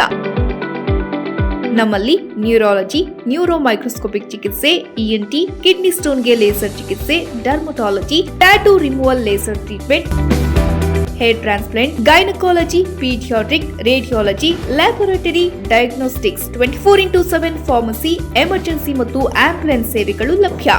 ಆಧುನಿಕ ವೈದ್ಯಕೀಯ ಸಲಕರಣೆಯನ್ನ ಹೊಂದಿರುವ operation theatre, ICU, endoscopic, dialysis ಚಿಕಿತ್ಸೆಗಳನ್ನ ನೀಡಲಾಗುವುದು. ಇದಲ್ಲದೆ ಸರ್ಕಾರಿ ಮತ್ತು ಯಾವುದೇ ಖಾಸಗಿ ಹೆಲ್ತ್ ಇನ್ಶೂರೆನ್ಸ್ ಯೋಜನೆಯನ್ನ ಒಳಗೊಂಡಿದೆ. ಸೇವಾ ಮನೋಭಾವ ಹೊಂದಿರುವ ವೈದ್ಯರು ಮತ್ತು ನರ್ಸಿಂಗ್ ಸಿಬ್ಬಂದಿಗಳಿಂದ ಉತ್ತಮ ಸೇವೆ ನೀಡಲಾಗುವುದು. ನಿಮ್ಮ ಯಾವುದೇ ಆರೋಗ್ಯ ಸಮಸ್ಯೆಗೆ ಸೂಕ್ತ ಚಿಕಿತ್ಸೆ ಪಡೆಯಲು ಭಾನ್ನವಿ ಆಸ್ಪತ್ರೆಗೆ ಭೇಟಿ ಕೊಡಿ. ಸಂಪರ್ಕಿಸಿ ಭಾನ್ನವಿ ಆಸ್ಪತ್ರೆ, P2, Aniketana road, E&F block, Kuvempu Nagar, Mysuru. ಮತ್ತೊಮ್ಮೆ ಕಾರ್ಯಕ್ರಮಕ್ಕೆ ಸ್ವಾಗತ ವೀಕ್ಷಕರೇ. ಮೊಡವೆಗಳ ಕುರಿತು ಸಾಕಷ್ಟು ಮಾಹಿತಿನ ನೀಡಿದ್ರು ಅಂತಾನೆ ಹೇಳ್ಬೋದು. ಈಗ ಮುಂದುವರೆದು ಮಾತನಾಡೋದಾದ್ರೆ ಡಾಕ್ಟರ್, ಕೂದಲಿನ ಟಾಪಿಕ್ ತಗೊಳ್ಳೋಣ. ಈಗ ತುಂಬಾ ಇಶ್ಯೂ ಅಂತಾನೆ ಹೇಳ್ಬೋದು. ಈಗ ಎಲ್ಲರಿಗೂ ಈಗ ಚಿಕ್ಕ ಮಕ್ಕಳಿಂದ ದೊಡ್ಡವರೆಗೂ ಹೇರ್ ಫಾಲ್. ಸೊ ಏನ್ ರೀಸನ್ ಹೇರ್ ಫಾಲ್ ಆಗ್ಲಿಕ್ಕೆ? ಕರೆಕ್ಟ್. ಈಗ ಹೇರ್ ಅನ್ನೋದು ಸ್ಕಿನ್ ಎಷ್ಟು ಮುಖ್ಯನೋ ಹೇರ್ ಅನ್ನೋದು ಅಷ್ಟೇ ಮುಖ್ಯ. ಆಲ್ದೋ ಇಟ್ ಇಸ್ ನಾಟ್ ಈಗ ನಮ್ಗೆ ಈಚೆ ಕಾಣಿಸುವಂತ hair is the dead part, living part ಅಲ್ಲ. ಬಟ್ ಒಳಗೆ ಫಾಲಿಕಲ್ ಅಂತ ಇರುತ್ತೆ, ಅದು ಜೀವಕೋಶ. ಅದು ಒಂದು ಡೆಡ್ ಕೆರಟಿನೈಸ್ಡ್ ಟಿಶ್ಯೂನ ಬಿಡುತ್ತೆ. ಆದ್ರೂ ಅದು ಡೆಡ್ ಆದ್ರೂ ಕೂಡ ಲುಕ್ ವೈಸ್ ತುಂಬಾ ಲುಕ್ ಕೊಡುತ್ತೆ ಒಂದು ಮನುಷ್ಯನಿಗೆ. ಹೆಣ್ಮಗು ಆಗ್ಬೋದು ಅಥವಾ ಗಂಡಸರು ಆಗ್ಬೋದು. ಓಕೆ, ಸೊ ಅದರಿಂದ ಹೇರ್ ಫಾಲ್ ಕ್ವೈಟ್ ರ್ಯಾಂಪೆಂಟ್ ಈಗ. ಸೊ ಹೇರ್ ಫಾಲ್ ಸ್ಕಿನ್ಗೆ ಹೇಗೆ ಸಮ್ ಬೇಸಿಕ್ ಇಶ್ಯೂಸ್ ಇದೆ, ಹೇರ್ಗೂ ಕೂಡ ಆಫ್ಟರ್ ಆಲ್ ಸ್ಕಿನ್ ಮತ್ತೆ ಹೇರ್ ಎರಡು ದೇಹದ ಯಾವುದೇ ಅಂಗಾಂಗ ತಗೊಂಡು ಮೋಸ್ಟ್ ಎಕ್ಸ್ಟರ್ನಲ್ ಮೋಸ್ಟ್ ಅಲ್ಲ. ಸೊ ಈಚೆ ಕಡೆ ಆಗುವಂತ ಚೇಂಜಸ್ ಇಂದ ಇಂಥ ಎರಡು ಆರ್ಗನ್ಸ್ ಅಥವಾ ಜೀವಕೋಶಕ್ಕೆ ತೊಂದರೆ ಡೈರೆಕ್ಟ್ ಆಗಿ ಬೀಳುತ್ತೆ. ಒಳಗಿಂದೆಲ್ಲ ಸೇಫ್ ಆಗಿರುತ್ತೆ, ಈಚೆ ಕಡೆಗೆ ಪ್ರಾಬ್ಲಮ್ ಆಗುತ್ತೆ. ಸೊ ಅದರಿಂದ ಈ ಹೇರ್ ಫಾಲ್ ಮತ್ತೆ ಹೇರ್ ಲಾಸ್ ಎರಡು ಡಿಫ್ರೆಂಟ್. ಹೇರ್ ಫಾಲ್ ಅಂತಂದ್ರೆ ಕೂದಲು ಉದುರೋದು, ಒಂದಷ್ಟು ಹೇರ್ ಬರ್ಬೋದು, ಬಾಚಿದ್ರೆ ಒಂದಷ್ಟು ಹೇರ್ ಬರ್ಬೋದು, ಅದು hair fall. But hair loss ಅಂತಂದ್ರೆ ಹೇರ್ ಫಾಲ್ ಆಗಿನೋ ಅಥವಾ ಬೇರೆ ಸಮಸ್ಯೆಯಿಂದನೋ ಆಯಾ ಜಾಗದಲ್ಲಿ ಕೂದಲು ಕಾಣಿಸ್ಕೊಳ್ಳೋದೇ ಇಲ್ಲ. That is hair loss. So ಈ ಹೇರ್ ಫಾಲ್ ಮತ್ತೆ ಹೇರ್ ಲಾಸ್ಗೆ ತಂದೆ ಆದ ಪ್ರಾಬ್ಲಮ್ಸ್ ಗಳು ಇರ್ತವೆ. ಸಾಧಾರಣ ಈಗ ಫಾರ್ ಎಕ್ಸಾಂಪಲ್ ಗಂಡು ಮಕ್ಕಳಲ್ಲಿ ನಾವು ಹೇರ್ ಲಾಸ್ ಸಮಸ್ಯೆ ಜಾಸ್ತಿ ನೋಡ್ತೀವಿ. It is mainly because of hormone based. And ಹೆಣ್ಮಕ್ಳಲ್ಲಿ ಹೇರ್ ಫಾಲ್ ಸಮಸ್ಯೆ ಬಿಗಿನಿಂಗ್ ಅಲ್ಲಿ ನೋಡ್ತೀವಿ. ಸೊ ಅದು ಮುಂದಕ್ಕೆ ಹೇರ್ ಫಾಲ್ ಹೇರ್ ಲಾಸ್ಗೆ ಕನ್ವರ್ಟ್ ಆಗ್ಬೋದು. ಸೊ ಈ ತರ ಸಮಸ್ಯೆಗಳು ಕಾಮನ್ ಆಗಿ ಇದೆ. ಈಗ ಹೇರ್ ಫಾಲ್ ಆಗ್ತಿದೆ ಅಂತ ನಾವು ಹೇಗೆ ಫೈಂಡ್ ಔಟ್ ಮಾಡ್ಬೋದು? ಕರೆಕ್ಟ್. ಈಗ ಇನ್ ಜನರಲ್ ಈಗ ನೋಡಿ, ಈಗ ನಿಮ್ಗೆ hair fall ಆಗಲ್ವ?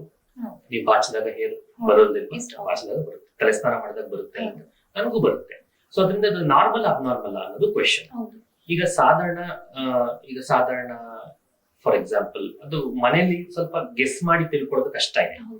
So in general less than 100 strands per day, ಅಂದ್ರೆ ಇಂಡಿವಿಜುವಲ್ ಕೂಲು. ಕೆಲವರು ಅಂತಾರೆ ಸರ್ ಒಂದು ಕೂಲು ತಗೊಂಡ್ರೆ ಆ ಬುಡದಿಂದನೇ ಬಂದ್ಬಿಟ್ಟಿದೆ ನಮ್ಗೆ, ಆ ಬುಡದಿಂದನೇ ಉದುರೋಗ್ತಾ ಇದೆ ಅಂತ ಗಾಬರಿ ಪಡ್ಕೊತಾರೆ.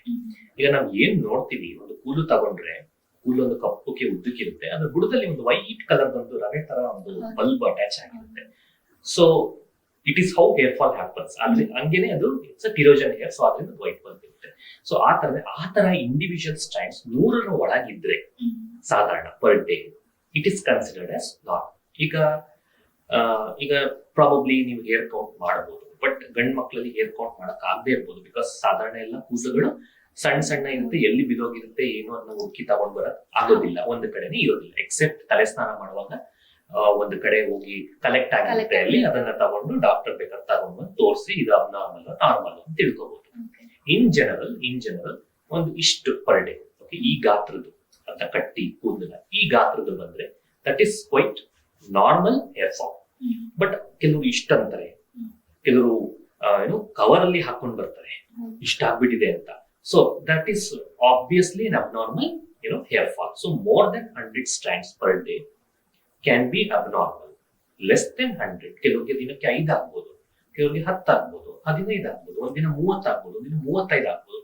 ಎಲ್ಲ with in the normal range of 100 ಇದೆ. That is a normal hair fall per day which is acceptable. But ಕೆಲವು ಪ್ರಾಬ್ಲಮ್ಸ್ ಬರುತ್ತೆ, ಹೇರ್ ಫಾಲ್ ಆಗ್ತಾ ಇರ್ಬೋದು, ಬೆಳವಣಿಗೆನೇ ಆಗದೆ ಇರ್ಬೋದು. ಆ ತರ ಇತ್ತು ಅಂತಂದ್ರೆ ಹೇರ್ ಲಾಸ್ ಆಗೋದು ಖಂಡಿತ. ಸೊ ಹೇರ್ ಫಾಲ್ ಆಗ್ತಾ ಇದ್ರು ಕೂಡ ನಿಮಗೆ ನಾರ್ಮಲ್ ಆಗಿ ಅಂದ್ರೆ ತಲೆ ಗುಂಡೆ ಕಾಣಿಸ್ಕೊಳ್ತಾ ಇಲ್ಲ, ನಾರ್ಮಲಿ ಹೇರ್ ಬೆಳ್ಕೊತಾ ಇದೆ, as usual hair cutting salon ಹೋಗ್ತಾ ಇದೀವಿ. ಸೊ ಇದೆಲ್ಲ ಮೇಂಟೈನ್ ಆಯ್ತು ಅಂತಂದ್ರೆ ಅಲ್ಲಿಗೆ ನಿಮ್ಮ ಹೇರ್ ಫಾಲ್ ಆದ್ರೂ ಕೂಡ ಅಷ್ಟು ನಾರ್ಮಲ್ ಆಗಿ ಬೆಳವಣಿಗೆ ಆಗ್ತಾ ಇದೆ ಅಂತ ಹೇಳ್ಬೋದು.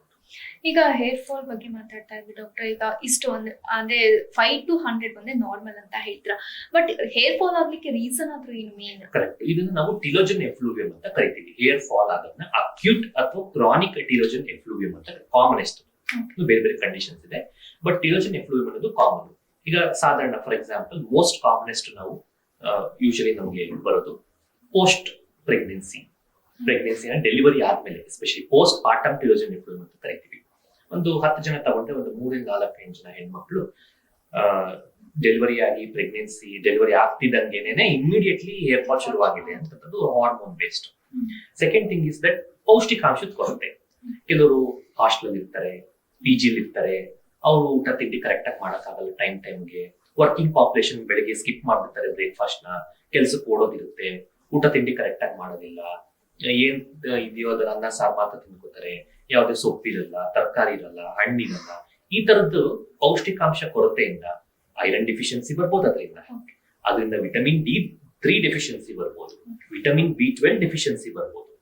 ಇದು one of the reason. Third is thyroid. ಈ ಥೈರಾಯ್ಡ್ ಸಮಸ್ಯೆಯಿಂದಲೂ ಕೂಡ ಹೈಪೋಥೈರಾಯ್ಡಿಸಮ್ ಇರೋರಲ್ಲಿ ಕಾಮನೆಸ್ಟ್ ಆಗಿ ಹೇರ್ ಫಾಲ್ ಸಮಸ್ಯೆಗಳು ಅಂದ್ರೆ one of the reason is hormonal also ಕೂಡ. ಅದರಲ್ಲಿ ಥೈರಾಯ್ಡ್ ಒಂದು ಅಂಡ್ PCOD ನಾನು ಆವಾಗಲೇ ಹೇಳಿದೆ ಸ್ಕಿನ್ ಡಿಸ್ಕಸ್ ಮಾಡುವಾಗ. ಈ PCOD ಸಮಸ್ಯೆ ಇರೋರಲ್ಲೂ ಕೂಡ ಹಾರ್ಮೋನಲ್ ಇಂಬ್ಯಾಲೆನ್ಸಸ್ ಆಗಿ ಅದರಿಂದನೂ ಕೂಡ hair fall ಆಗೋದುಂಟು.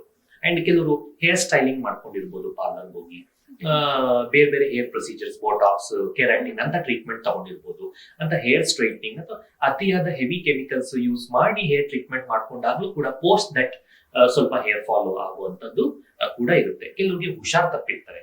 For example 3 months ಮುಂಚೆ ಯಾವ್ದು ಟೈಫಾಯ್ಡ್ ಜ್ವರನೋ, ಡೆಂಗ್ಯೂನೋ ಈ ತರ ಅಥವಾ ವೈರಲ್ ಇನ್ಫೆಕ್ಷನ್ ಅತಿಯಾದ ಕೋವಿಡ್ ಇಂಥದ್ದೆಲ್ಲ ಬಂದಾಗ ಆವಾಗ್ಲೂ ಕೂಡ 3 ತಿಂಗಳ ನಂತರ ಟಿಲೋಜನ್ ಎಫ್ಲೂವಿಯಂ ಅಥವಾ ಹೇರ್ ಫಾಲ್ ಸ್ಟಾರ್ಟ್ ಆಗ್ಬೋದು. ಈಗ ಕೆಲವೊಂದು ಮೆಡಿಸಿನ್ಸ್ ತಗೊಂಡಾಗ್ಲೂ ಕೂಡ ಹೇರ್ ಎಸ್ ಎಸ್ ಡೆಫಿನೆಟ್ಲಿ ಕೆಲವೊಂದು ಮೆಡಿಸಿನ್ಸ್ ಇಂದನೂ ಹೇರ್ ಫಾಲ್ ಆಗ್ಬೋದು. ಫಾರ್ ಎಕ್ಸಾಂಪಲ್ ಮೊಡವೆಗೆ ತಗೊಳ್ಳೋಂಥ ಮೆಡಿಸಿನ್ಸ್ ಅನ್ನು ಕೂಡ ಹೇರ್ ಫಾಲ್ ಆಗ್ಬೋದು. ಬೇರೆ ಮೆಡಿಸಿನ್ಸ್ ಇಂದನೂ ಆಗ್ಬೋದು. ಇನ್ಫೆಕ್ಷನ್ಸ್ ತಗೊಂಡಾಗ ಆಗ್ಬೋದು. ಬೇರೆ ಆಟೋ ಇಮ್ಯೂನ್ ಡಿಸಾರ್ಡರ್ ತಗೊಂಡಾಗ ಆಗ್ಬೋದು. ಇಫ್ ಇಟ್ಸ್ ಇಂಥದ್ದು ಮಾತ್ರೆ ಅದಕ್ಕೆಲ್ಲ ತಗೊಂಡಾಗ ಹಾರ್ಮೋನ್ ರಿಲೇಟೆಡ್ ಟ್ಯಾಬ್ಲೆಟ್ಸ್ ತಗೊಂಡಾಗ್ಲೂ ಆಗುವಂತ ಚಾನ್ಸಸ್ ಇರುತ್ತೆ ಖಂಡಿತ. ಓಕೆ ಡಾಕ್ಟರ್, ಈಗ ಹೇರ್ ಫಾಲ್ ಆಗ್ತಾ ಇದೆ, ಈಗ ಮೊದಲ ಹಂತದಲ್ಲಿ ಯಾವ ರೀತಿ ಚಿಕಿತ್ಸೆಯನ್ನ ಪೇಷಂಟ್ ಪಡ್ಕೊಳ್ಬಹುದು? ಕರೆಕ್ಟ್. ಈಗ ಇಷ್ಟು ದಿನ ನಂದು ನಾರ್ಮಲ್ ಹೇರ್ ಫಾಲ್ ಇತ್ತು, ನನಗೆ ಗೊತ್ತು ಇಷ್ಟು ದಿನ ಎಷ್ಟಾಗ್ತಿತ್ತು ಅಂತ. ಸಡನ್ ಆಗಿ ಅದು ಅಬ್ನಾರ್ಮಲ್ ಆಗಕ್ಕೆ ಶುರುವಾಗಿದೆ. ಆ ತರ ಆದಾಗ್ಲೇನೆ ಇಮ್ಮಿಡಿಯೇಟ್ಲಿ ಬರ್ಬೇಕು. ಯಾಕೆಂತಂದ್ರೆ ಟೈಮ್ ಈಸ್ ಫಾಲಿಕಲ್. ಓಕೆ, ಅಂದ್ರೆ ಟೈಮ್ ಇಸ್ ಫಾಲಿಕಲ್. ಒಂದು ಸತಿ ಹೇರ್ ರೂಟ್ ಪರ್ಮನೆಂಟ್ ಆಗಿ ಡ್ಯಾಮೇಜ್ ಆಗಕ್ಕೆ ಶುರುವಾದ್ರೆ ಅದರಿಂದ ರಿಕವರಿ ಯಾವಾಗ್ಲೂ ಪಾರ್ಷಿಯಲ್ ಅಥವಾ ರಿಕವರಿನೇ ಆಗದೆ ಇರ್ಬೋದು. ಆಮೇಲೆ ಇದೆಲ್ಲ ತುಂಬಾ ಡಿಸ್ಟ್ರೆಸಿಂಗ್, ತುಂಬಾ ಟೆನ್ಷನ್ಸ್ ಆಗುತ್ತೆ, ಸ್ಟ್ರೆಸ್ ಆಗುತ್ತೆ, ಕಿಚ್ಚಾಡ್ಬೇಕು, ಕೂಗಾಡ್ಬೇಕು ಅನ್ಸುತ್ತೆ ಕೂದಲು ಉದ್ರೋದ್ರಿಂದ. ಆಮೇಲೆ ಅವ್ರಿಗೊಬ್ರಿಗೆಲ್ಲ ಇವನ್ ಮನೆಯವ್ರಿಗೂ ಕೂಡ ತೊಂದರೆ ಆಗಕ್ಕೆ ಶುರುವಾಗುತ್ತೆ ಅದರಿಂದ. ಸೊ ಅದರಿಂದ ಇನಿಷಿಯಲಿನೇ ಒಂಚೂರು ಹೇರ್ ಫಾಲ್ ಮುಂಚೆಗಿಂತ ಜಾಸ್ತಿ ಆಯ್ತು ಅಂತ ಬಂದಾಗ ತೊಂದರೆ ಇಲ್ಲ, ಬಂದು ಒಂದ್ಸತಿ ಡಾಕ್ಟರ್ ಹತ್ರ ಕೇಳಿ, ಇದು ಡರ್ಮೆಟಾಲಜಿಸ್ಟ್ ಹತ್ರ ಕೇಳಿ, ಇದು ನಿಜವಾಗ್ಲೂ ಅಬ್ನಾರ್ಮಲ್ ಹೇರ್ ಫಾಲ್ ಅಥವಾ ನಾರ್ಮಲ್ ಹೇರ್ ಫಾಲ್ ಅನ್ನೋದು ಆಗ್ತಾ ಇರ್ಬೋದು, ಕಾಯ್ಬೋದಾ ಇನ್ನೊಂದ್ ಸ್ವಲ್ಪ ದಿನ ಅಥವಾ ಈಗ್ಲಿಂದನೇ ಟ್ರೀಟ್ಮೆಂಟ್ ಶುರು ಮಾಡ್ಬೋದಾ ಅನ್ನೋದನ್ನ ನಾವು ಅದನ್ನ ಅಸೆಸ್ ಮಾಡಿ ಟ್ರೈಕೋಸ್ಕೋಪಿ ಅಂತ ಮಾಡ್ತೀವಿ. ಓಕೆ, ಒಂದು ಹೇರ್ ಸ್ಕ್ಯಾನಿಂಗ್ ಅಂತ ಮಾಡ್ತೀವಿ. ಟ್ರೈಕೋಸ್ಕೋಪಿ ಮಾಡಿ ಅದರಲ್ಲಿ ನಮಗೆ ಗೊತ್ತಾಗುತ್ತೆ. ಅಥವಾ ನಾವು ಕೆಲವು ಅಲ್ಲಿನ ಆನ್ ಸ್ಪಾಟ್ ಕೆಲವು ಕ್ಲಿನಿಕಲ್ ಎಕ್ಸಾಮಿನೇಷನ್ ಮಾಡ್ತೀವಿ. ಕ್ಲಿನಿಕಲ್ ಎಕ್ಸಾಮಿನೇಷನ್ ಇಂದ ನಮಗೆ ಅದು ನಾರ್ಮಲ್ ಅಬ್ನಾರ್ಮಲ್ ಅಂತ ಗೊತ್ತಾಗುತ್ತೆ. ಈಗ ಚಿಕ್ಕ ಮಕ್ಕಳಲ್ಲೂ ಕೂಡ ವೈಟ್ ಹೇರ್ಸ್ ಕಾಮನ್ ಆಗ್ಬಿಟ್ಟಿದೆ, ಇದಕ್ಕೆ ಯಾವ ತರ treatment? Usually white hairs is quite common. ನೀವು ಹೇಳಿದಂಗೆ very common condition. Premature greying ಅಂತ ಆಗುತ್ತೆ. ಅಂದ್ರೆ ಮೆಚುರಿಟಿಗೂ ಮುಂಚೆ ಆಗುವಂತ greying is premature. Usually it has some genetic predisposition or hereditary issues. ಅದಕ್ಕೆ ಅಷ್ಟು ಒಳ್ಳೆ ಟ್ರೀಟ್ಮೆಂಟ್ ಇಲ್ಲದೆ ಇರ್ಬೋದು. ಅಂದ್ರೆ ಮುಂದಕ್ಕೆ ಫಾರ್ ಎಕ್ಸಾಂಪಲ್ ಅದರಿಂದ ಆದ್ಮೇಲೆ ಸಾಧಾರಣ 30 ವರ್ಷ ಆದ್ಮೇಲೆ ನೀವು ಯಾವುದೇ ತಲೆಯಲ್ಲಿ ಹುಡುಕಿ 1, 3, 5 ಹೇರ್ಸ್ ಅಂತೂ ಇದ್ದೇ ವೈಟ್ ಇದ್ದೇ ಇರುತ್ತೆ. ಅಂದ್ರೆ ನಮಗೆ ಹೇಗೆ ಏಜಿಂಗ್ ಆಗುತ್ತೆ, ಒಬ್ಬೊಬ್ರು ಒಂದು 50 ವರ್ಷ ಇರ್ತೀವಿ, ಒಬ್ರು 80 ವರ್ಷ ಇರ್ತೀವಿ, ಒಬ್ರು 100 ವರ್ಷ ಇರ್ತೀವಿ.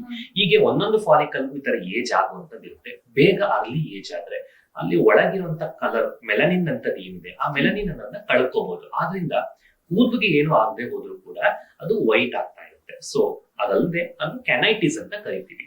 ಪ್ರಿಮೆಚ್ಯೂರ್ ಗ್ರೇಯಿಂಗ್ ಅನ್ನೋದು ಬೇರೆ. ಕೆನೈಟಿಸ್ ನ ತಪ್ಪಿಸ್ಕೋಬಹುದು ಸುಮಾರು ಥಿಂಗ್ಸ್ ಇಂದ.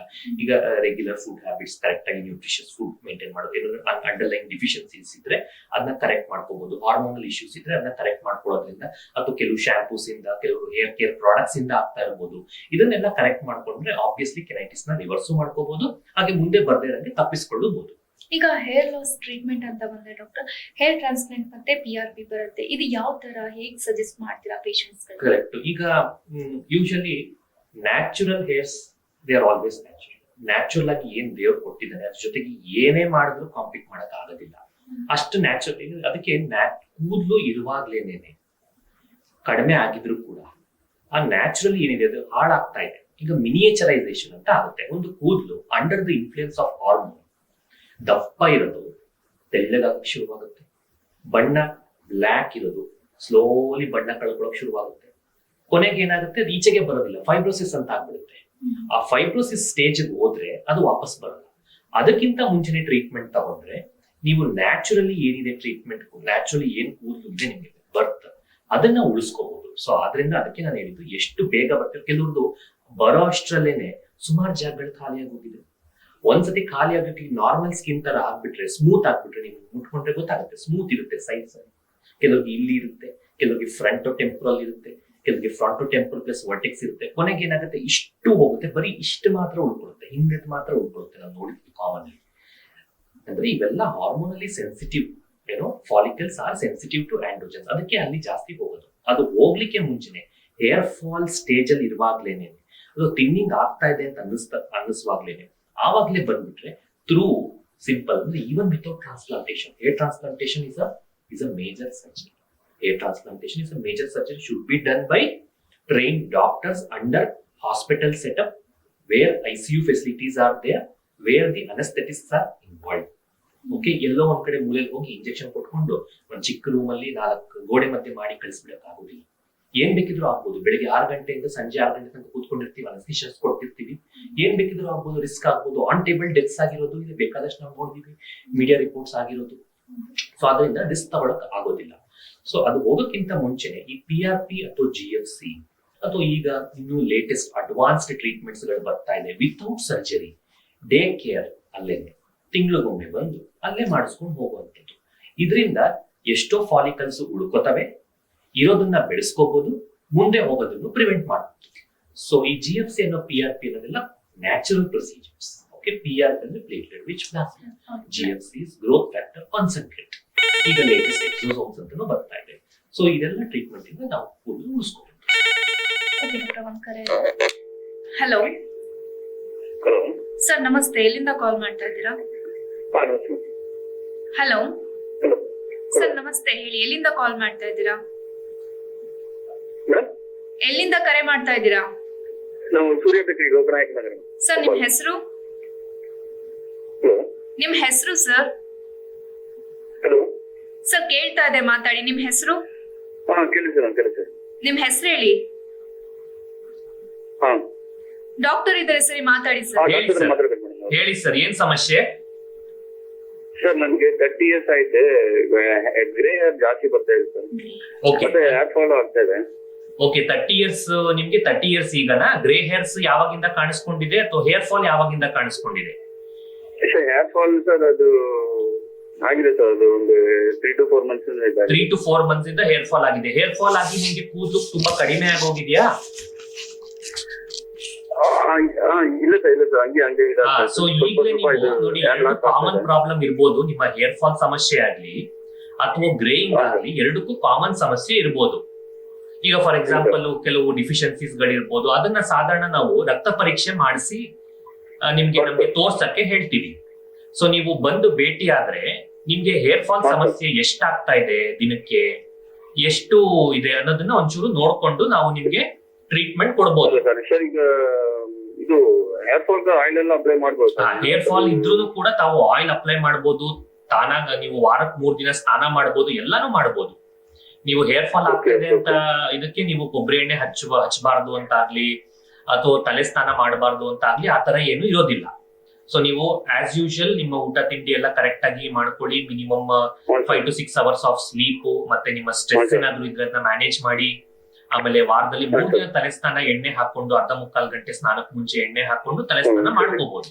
ಅದಲ್ಲದೆ ಈಗ ಆಗ್ತಿರೋಂತ ಹೇರ್ ಫಾಲ್ ನ ಕಂಟ್ರೋಲ್ ಮಾಡಕ್ಕೆ ನೀವು ಬಾನವಿ ಆಸ್ಪತ್ರೆಗೆ ಬಂದು ಮೀಟ್ ಮಾಡಿದ್ರೆ ನಾವು ಏನ್ ಪ್ರಾಬ್ಲಮ್ ಅಂತ ಕಂಡಿಡಿದು ಅದಕ್ಕೆ ಟ್ರೀಟ್ಮೆಂಟ್ ಕೊಟ್ರೆ ಖಂಡಿತ 3 ತಿಂಗಳೊಳಗೆ ನಿಮ್ಗೆ ಕಡಿಮೆ ಆಗುತ್ತೆ. ಈಗಷ್ಟೇ ಹೇಳ್ತಾ ಇದ್ದೆ ಡಾಕ್ಟರ್, ಇವಾಗ ಆಯಿಲ್ ಹಚ್ಚು, ಈಗ 1/2 hour to 45 minutes ಆಯಿಲ್ ಹಚ್ಚಿದ್ರೆ ಸಾಕು ಅಂತ. ಕೆಲವೊಬ್ರು 2 to 3 days ಆಯಿಲ್. ಟ್ರೆಡಿಷನಲಿ ನಾವು ಮುಂಚೆಯಿಂದನೂ ನೈಟ್ ಎಲ್ಲ ಹಾಕೊಂಡು ಸ್ನಾನ ಮಾಡೋದು ಇದೆ. ಆತರ ಯಾವುದೇ ಕೋಕೋನಟ್ ಆಯಿಲ್ ಇಂದಾಗ್ಲಿ, ಆಲ್ಮಂಡ್ ಆಯಿಲ್ ಇಂದಾಗ್ಲಿ, ಓವ್ ಆಯಿಲ್ ಇಂದಾಗ್ಲಿ ಯಾವ್ದ್ರಿಂದನೂ ಗ್ರೋತ್ ಅಂತ ಏನಿರೋದಿಲ್ಲ. ನಾವು ಆಯಿಲಿಂಗ್ ಮಾಡ್ಕೋತಿರೋದು ಬಾಡಿಗೆ ಮಾಯಿಶ್ಚರೈಸರ್ ಹಾಕೊಂಡಾಗಿ. ನಾವು ಆಕ್ಚುಲಿ ಕೂದಲಿಗೆ ಮಾಡ್ಕೋತಾ ಇರೋದು ಅಷ್ಟೇ. ಅಂದ್ರೆ ನಾವು ಪ್ರೀ ವಾಶ್ ಕಂಡೀಷನಿಂಗ್ ಮಾಡ್ಕೋಬೇಕು, ಅಂದ್ರೆ ಸ್ಮೂತ್ ಆಗಕ್ಕೆ. ಈಗ ನೋಡಿ, ನಮ್ಗೆ ಇರುವಂತ ವಾಟರ್ ಹಾರ್ಡ್ ವಾಟರ್ ಆಗಿರ್ಬೋದು, ರಫ್ ಆಗ್ಬೋದು ಕೂದಲು. ಇದನ್ನ ಸ್ಮೂತ್ ಮಾಡ್ಕೊಳ್ಳೋದು ಹೇಗೆ? ಎಲ್ಲಾರು ಕಂಡೀಷನರ್ಸ್ ಯೂಸ್ ಮಾಡಿದ್ರೆ ಅಥವಾ ಕಂಡೀಷನರ್ಸ್ ಇದೆ ಅಂತ ಗೊತ್ತಿಲ್ಲ. ಸೊ ಅದರಿಂದ ನ್ಯಾಚುರಲ್ ಆಯಿಲ್ಸ್ ಏನಿದೆ best is Virgin coconut oil. ಕೆಲವರು ಹರಳೆಣ್ಣೆ ಎಲ್ಲ ಹಾಕ್ತಾರೆ, ಎರಡನ್ನೂ ಮಿಕ್ಸ್ ಮಾಡಿ ಬೇಕಾದ್ರೆ ಹಾಕ್ಬೋದು. ಸೊ ಈಕ್ವಲ್ ಪ್ರಪೋರ್ಷನ್ ಮಿಕ್ಸ್ ಮಾಡಿ ಕೂದಲು ಏನಿದೆ ಕೂದಲಿಗೆ ಮಸಾಜ್ ಮಾಡ್ಕೊಂಡು ಒಂದ್ ಅರ್ಧ ಮುಕ್ಕಾಲು ಗಂಟೆ ಮ್ಯಾಕ್ಸಿಮಮ್ 1 hour ಬಿಟ್ಟು ಆಮೇಲೆ ವಾಶ್ ಮಾಡ್ಕೋಬಹುದು. ಸೊ ಇಷ್ಟೇ ಸಾಕು, ಅದ್ರದ್ದು ಕೆಲಸ ಇಷ್ಟೇನೆ. ಸೊ ಅಷ್ಟನ್ನ ಮಾಡ್ಕೊಂಡ್ರೆ ಸಾಕು. ಓವರ್ ನೈಟ್ ಬಿಡೋದ್ರಿಂದ ಕೆಲವು ಸಮಸ್ಯೆ ಕೆಲವ್ರಿಗೆ ಆಗಬಹುದು. ಡ್ಯಾಂಡ್ರಫ್ ಜಾಸ್ತಿ ಆಗ್ಬೋದು, ಮುಖದ ಮೇಲೆ ಮೊಡವೆಗಳು ಜಾಸ್ತಿ ಆಗ್ಬೋದು. ಸೊ ಈ ತರ ಇಶ್ಯೂಸ್ ಗಳು ಇರುತ್ತೆ. So better to avoid and keep it for 1 hour before wash. ಈಗ ಕಾರ್ಯಕ್ರಮದಲ್ಲಿ ಒಂದು ಸಣ್ಣ ವಿರಾಮ ವೀಕ್ಷಕರೇ.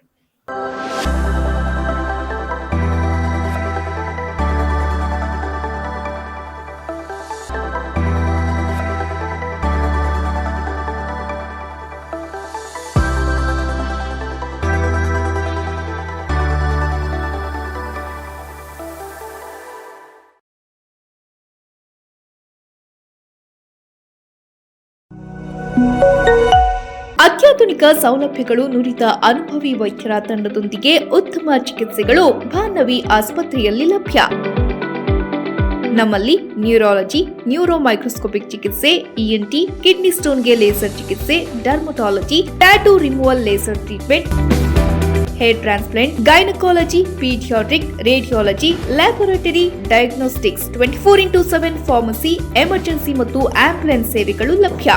ಆಧುನಿಕ ವೈದ್ಯಕೀಯ ಸಲಕರಣೆಯನ್ನ ಹೊಂದಿರುವ operation theatre, ICU, endoscopic, dialysis ಚಿಕಿತ್ಸೆಗಳನ್ನ ನೀಡಲಾಗುವುದು.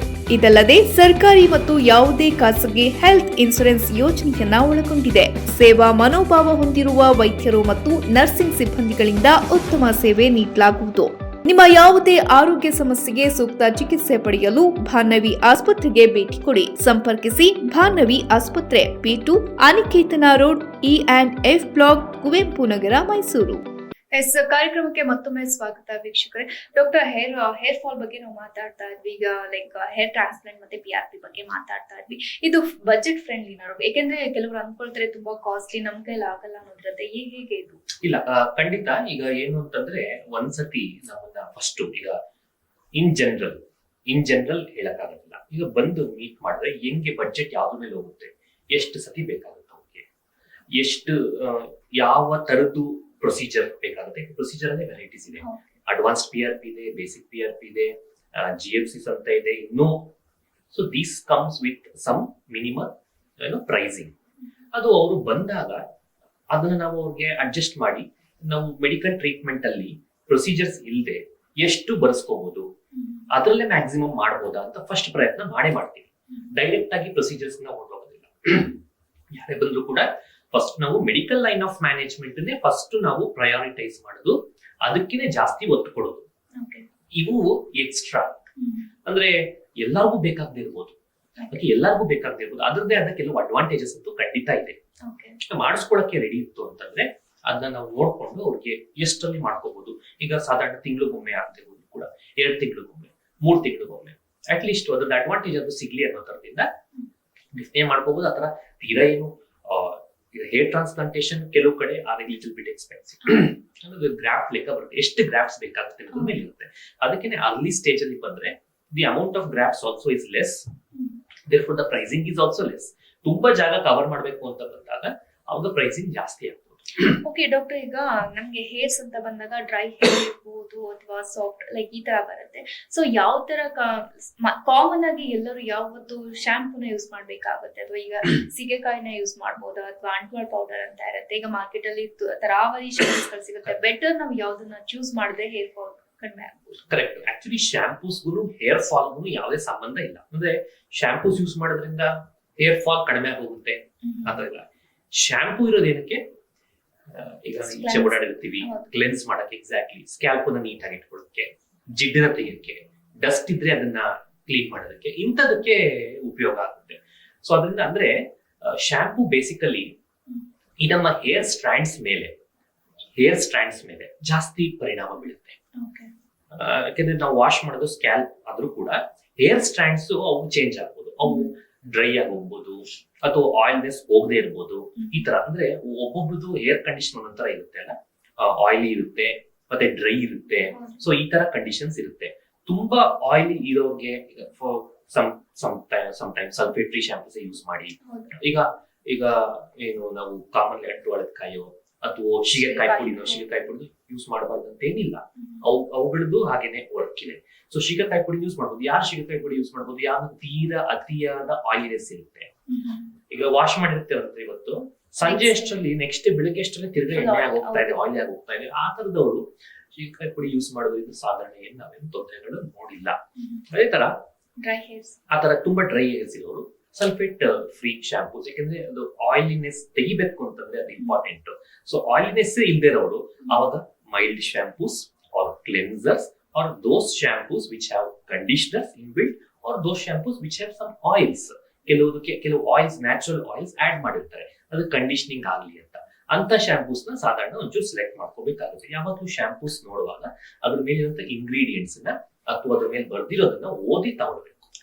ಈಗ ಸ್ಕಿನ್ ಕೇರ್ ರುಟೀನ್ ಅಂತ ಬಂದ್ರೆ ಡಾಕ್ಟರ್, ಈಗ ಎಲ್ಲರೂ ಕೂಡ ಕೆಲವೊಬ್ಬರಿಗೆ ಟ್ಯಾಟೂ ಕ್ರೇಜ್ ಇರುತ್ತೆ. ಈಗ ಟ್ಯಾಟೂ ಹಾಕಿಸ್ಕೊಂಡಿರ್ತಾರೆ, ನೆಕ್ಸ್ಟ್ ಒಂದ್ ಸ್ವಲ್ಪ ಫ್ಯೂ ಡೇಸ್ ಆದ್ಮೇಲೆ ಅಲರ್ಜೀಸ್ ಆಗುತ್ತೆ. ಏನ್ ರೀಸನ್ ಅದು?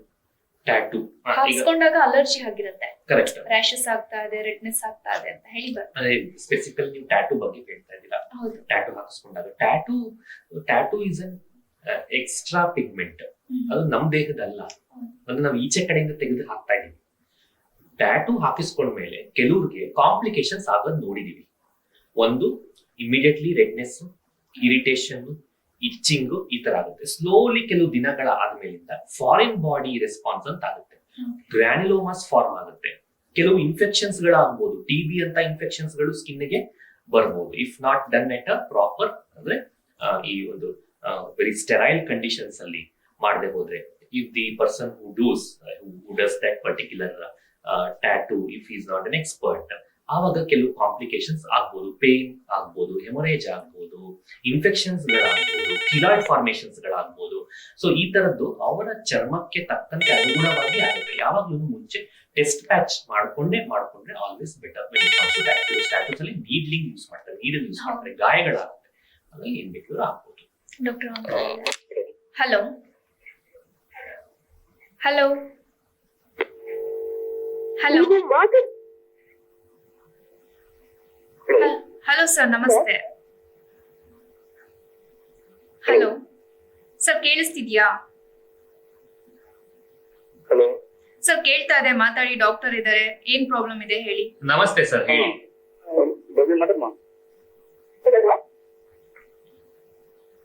ಹಲೋ, ಮಾತಾಡಿ ಮೇಡಮ್. ಹೇಳಿ ಮೇಡಮ್, ಏನ್ ತೊಂದ್ರೆ ಇದೆ?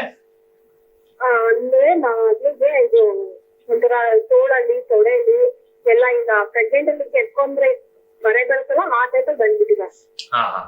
ಈಗ್ಲೂ ಇದೆಯಾ? ಈಗಿದ್ಯಾ? ಇದೆ ಸರ್, ಇದೆ. ಇದೆಯಾ? ಎಷ್ಟು ದಿನದಿಂದ ಇದೆ ಅಮ್ಮ? ಸರ್ ಫಸ್ಟ್ ಇದು ತೊಡೆಯಲ್ಲಿ ಇದು ಸೊಂಟದಲ್ಲೆಲ್ಲ ಬಂದು 1 ವರ್ಷ ಆಯ್ತು ಬಂದು. ತೋಳಲ್ಲಿ ಈಗ 6 ತಿಂಗಳಿಂದ ತೋಳಲ್ಲಿ ಬಂದಿದೆ. ಏನು ಕೆರ್ಕೊಂಡ್ರೆ ಬರೆ ಬಂದಂಗ ಆಗತ್ತಾ? ಕೆರ್ಕೊಳ್ಳೋ ಹಂಗೆ ಬರೆ ಬಂದಿದೆ. ಹಾಗೆ ಬರೆ ಬಂದಂಗಿದೆ, ಊದ್ಕೊಂಡಂಗಿದ್ಯಾ, ಪೈಟ ಬಂದಂಗಿದ್ಯಾ? ಇಲ್ಲ, ಪೈಟ ಅಂತಲ್ಲ, ಅದು ಪ್ರೆಗ್ನೆಂಟ್ ನಾವು ಕೆರ್ಕೊಳ್ತೀವಲ್ವಾ, ಬರೆ ಬರೆ ತರ ಬರುತ್ತಲ್ಲ ಆ ಟೈಪ್ ಬರುತ್ತೆ. ಓಹ್, ಆ ತರ ಬಂದಿದ್ಯಾ? ಅದ್ ಬಂದ್ರೆ ತಾನಾಗ್ ತಾನೇ ಹೊಟ್ಟೋಗುತ್ತಾ, ಹಾಗೆ ಇರುತ್ತಾ? ಇಲ್ಲ, ಈಗ ಹಾಗೆ ಇದೆ ಸರ್. ಈಗ್ಲೂ ಹಾಗೆ ಇದೆಯಾ? ಈಗ ಹಾಗೆ ಇದೆ. ಓಕೆ, ಎಲ್ಲೆಲ್ಲಿದೆ, ಯಾವ್ಯಾವ ಜಾಗದಲ್ಲಿ ಇದೆ ಅಮ್ಮ? ತೋಳ ಹತ್ರ ಇದೆ, ಸೊಂಟ, ತೊಡೆ, ಸ್ವಲ್ಪ ತೊಡೆ ಇದೆ, ಸೊಂಟದಲ್ಲಿ ಜಾಸ್ತಿ ಇದೆ. ಓಕೆ, ಅಲ್ಲಿ ಜಾಸ್ತಿ ಇದೆ. ಸಾಧಾರಣ ಇದು ಅಲರ್ಜಿ ಆಗಿರ್ಬೋದು ಅಥವಾ ಇನ್ಫೆಕ್ಷನ್ ಆಗಿರ್ಬೋದು ಅಥವಾ ಎರಡು ಒಟ್ಟಿಗೆ ಇರ್ಬೋದು.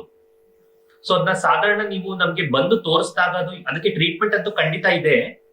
ಯಾಕಂದ್ರೆ ನೀವು 1 ವರ್ಷದಿಂದ ಅಂತ ಹೇಳ್ತಾ ಇದ್ದೀರಾ, 1 ವರ್ಷದಿಂದ ಇದೆ ಅಂತಂದ್ರೆ ಅದು ಪದೇ ಪದೇ ಬಂದು ಹೋಗಿದ್ದು ಆಗ್ಬೋದು. ಕೆಲವು ಸತಿ ನಿಮ್ಗೆ ಹೊಟ್ಟೋಗಿ ಮತ್ತೆ ಬಂದಿರ್ಬೋದು, ಅಥವಾ ಹೋಗೇನೆ ಇಲ್ದೇ ಇರ್ಬೋದು. ಇದಕ್ಕೆ ಕೆಲವು ರಕ್ತ ಪರೀಕ್ಷೆಗಳು ಮಾಡಬೇಕಾಗಿ ಬರ್ಬೋದು. ಒಂದು ಸಣ್ಣ ಪುಟ್ಟ ರಕ್ತ ಪರೀಕ್ಷೆ ಮಾಡಿದ್ರೆ ನಿಮ್ಗೆ ಅದರಲ್ಲಿ ಅಲರ್ಜಿ ಇದೆಯಾ ಅನ್ನೋದು ಗೊತ್ತಾಗುತ್ತೆ. ಇನ್ಫೆಕ್ಷನ್ ಇದೆಯೋ ಇಲ್ವೋ ಅನ್ನೋದನ್ನ ನಾವು ಡೈರೆಕ್ಟ್ ಆಗಿ ನೋಡಿ ನಿಮಗೆ ಹೇಳ್ಬೋದು. ಸಾಧಾರಣ ಒಂದು 2 ರಿಂದ 3 ತಿಂಗಳು ಟ್ರೀಟ್ಮೆಂಟ್ ಇರುತ್ತೆ. ನೀವು ಒಮ್ಮೆ ಬಂದು ನಮ್ಮನ್ನ ಮೀಟ್ ಮಾಡಿದ್ರೆ ಖಂಡಿತ ಅದನ್ನ ಹೋಗಿಸ್ಕೋಬಹುದು, ತೊಂದರೆ ಇಲ್ಲ. Thanks ma'am. Okay, laser treatment ಬಗ್ಗೆ ಟ್ಯಾಟೂ ರಿಮೂವಲ್ ಬಗ್ಗೆ ಮಾತಾಡ್ತಾ ಇದ್ವಿ ಡಾಕ್ಟರ್. ಈಗ ಟ್ಯಾಟೂ ಹಾಕ್ಸಿರ್ತಾರೆ, ಅವ್ರಿಗೆ ಅವಾಗೇನೋ ಕ್ರೇಜ್ ಇತ್ತು, ಟ್ಯಾಟೂ ಹಾಕ್ಸ್ಕೊಂಡ್ರು. ಈಗ ನಂಗೆ ಆ ಟ್ಯಾಟೂ ಬೇಡ ಅಂತ ರಿಮೂವಲ್ ಮಾಡ್ಲಿಕ್ಕೂ ಕೂಡ ಒಂದು ಪ್ರೊಸೀಜರ್ ಅಂತ ಇರುತ್ತೆ. ನಿಮ್ಮಲ್ಲೂ ಕೂಡ ಲೇಸರ್ ಟ್ರೀಟ್ಮೆಂಟ್ ಇದೆ, ಅದ್ರ ಬಗ್ಗೆ ತಿಳಿಸಿ. So laser treatment tattoo removal laser ಅಂತ ಮಾಡ್ತೀವಿ. ಇದರಲ್ಲಿ ನಾವು 1064 ನ್ಯಾನೋಮೀಟರ್ ಅಂತ ಒಂದು ವೇವ್ ಲೆಂತ್ ಇದೆ, ಅದನ್ನ ಮತ್ತೆ 532 ನ್ಯಾನೋಮೀಟರ್ ಅಂತಾನೂ ಇದೆ. ಸೊ ಇವೆರಡು ಲೇಸರ್ ಯೂಸ್ ಮಾಡಿ ನಾವು ಟ್ಯಾಟೂ ರಿಮೂವಲ್ ಮಾಡಬಹುದು. ಸೊ ಯಾವುದೇ ಸಾಧಾರಣ ಪೇನ್ ಇಲ್ಲದೆ ಅಂಡರ್ ಟಾಪಿಕಲ್ ಅನಸ್ತೇಷನ್ ಕೆಲವು ಸತಿ ಮಾಡಬಹುದು. ಕ್ರೀಮ್ ಹಚ್ಚಿ ನಂಬಿಂಗ್ ಕ್ರೀಮ್ ಹಾಕ್ತಿವಿ, ಬೇಕಾದ್ರೆ ತುಂಬಾ ಸೆನ್ಸಿಟಿವ್ ಇರೋರಿಗೆ ನಂಬಿಂಗ್ ಕ್ರೀಮ್ ಹಾಕಿ ಆಮೇಲೆ ಟ್ಯಾಟೂ ರಿಮೂವಲ್ ಪ್ರೊಸೀಜರ್ ಇರುತ್ತೆ. ಸೊ ಟ್ಯಾಟೂ ರಿಮೂವ್, ಈಗ ಟ್ಯಾಟೂಸ್ ಅಲ್ಲಿ ಕೆಲವು ವೆರೈಟೀಸ್ ಇದಾವೆ. ಈಗ ಟ್ಯಾಟೂ ಅಲ್ಲಿ ಯೂಸ್ ಮಾಡಿರುವಂತ ಕಲರ್ ಮೇಲೆ ನಿಮ್ಮ ಟ್ಯಾಟೂ ರಿಮೂವಲ್ ಹೋಗುತ್ತೋ ಇಲ್ವೋ ಅನ್ನೋದನ್ನ ಸಾಧಾರಣ ನಾವು ಯೂಶಲಿ ಡಿಸೈಡ್ ಮಾಡ್ತೀವಿ. ಸಾಧಾರಣ most successful tattoo removal usually black ಅಥವಾ ಬ್ಲೂ ಅಥವಾ ಬ್ರೌನ್, ಈ ತರ ಬ್ಲಾಕ್ ಬ್ರೌನ್ ಪಿಗ್ಮೆಂಟೇಶನ್ ಅಲ್ಲಿ ಸಕ್ಸಸ್ಫುಲ್ಲಿ ಟ್ಯಾಟೂನ ನಾವು ರಿಮೂವ್ ಮಾಡಬಹುದು. ಮತ್ತೆ ಅದಾದ್ಮೇಲಿಂದ ಕೆಲವು ಕಲರ್ ಪಿಗ್ಮೆಂಟೇಶನ್, ರೆಡ್, ಗ್ರೀನ್ ಇಂಥದಕ್ಕಿದ್ರೆ ಅವಾಗ ಬೇರೆ ಲೇಸರ್ ಯೂಸ್ ಮಾಡ್ತೀವಿ. 532 ನ್ಯಾನೋಮೀಟರ್ ಅಂತ ಯೂಸ್ ಮಾಡ್ತೀವಿ. ಸೊ ಇದನ್ನು ಕೂಡ ಸೆಷನ್ಸ್ ಅಲ್ಲಿ ನಾವು ತೆಗಿತೀವಿ. ಅದನ್ನ ಕಂಪ್ಲೀಟ್ಲಿ ಸೇಫ್ ಇರುತ್ತೆ, ಯಾವುದೇ ತೊಂದರೆ ಇಲ್ಲ, ಕಂಪ್ಲೀಟ್ಲಿ ಸೇಫ್ ಇರುತ್ತೆ. ಮಂತ್ಲಿ ಒನ್ಸ್ ಒಂದು ಸೆಷನ್ ಮಾಡ್ತೀವಿ. ಆತರ ಸಾಧಾರಣ 6 ರಿಂದ 8 ಸೆಷನ್, ಅಂದ್ರೆ ಯಾವ ಡೆಪ್ತ್ ಅಲ್ಲಿ ಆ ಪಿಗ್ಮೆಂಟ್ ಇದೆ ಅನ್ನೋದ್ರ ಮೇಲೆ ಇದು ಡಿಸೈಡ್ ಆಗುತ್ತೆ. ಅದನ್ನ ಖಂಡಿತ ರಿಮೂವ್ ಮಾಡ್ಕೋಬಹುದು. ಬಟ್ ಈಗ ಲೇಸರ್ ರಿಮೂವ್ ಮಾಡ್ಕೊಂಡ ಆದ್ಮೇಲೆ ಅದಕ್ಕೆ ಫಾಲೋ ಅಪ್ ಲೇಸರ್ ಕೆಲವ್ದು ಇರುತ್ತೆ. ಈಗ ನಾವು ಕಲರ್ ಕೊಟ್ಟೋಯ್ತು, ಬಟ್ ಅದ್ರ ಕೆಳಗಡೆ ಆ ಗಾಯ ಮಾಡಿರ್ತಲ್ಲ, ಆ ಗಾಯ ತಾನಾಗ್ತಾನೆ ಉಳ್ಕೋಬಹುದು. ಅದಕ್ಕೂ ಕೂಡ CO2 ಲೇಸರ್ ಅಂತಿದೆ, ಅದನ್ನ ಕೂಡ ನಾವು ಮಾಡ್ಕೊಂಡು ಅದನ್ನ ಫ್ಲಾಟ್ ಮಾಡ್ಕೋಬಹುದು. ಡಾಕ್ಟರ್, ಈಗ ಹೇಗಿದ್ರು ವಿಂಟರ್ ಎಲ್ಲರಿಗೂ ಕೂಡ ಲೈಕ್ ಸ್ಕಿನ್ ಎಲ್ಲ ಡ್ರೈ ಆಗ್ತಾ ಇರುತ್ತೆ. ನಮ್ಮ ವೀಕ್ಷಕರಿಗೆ ಒಂದಷ್ಟು ಸಜೆಷನ್ಸ್.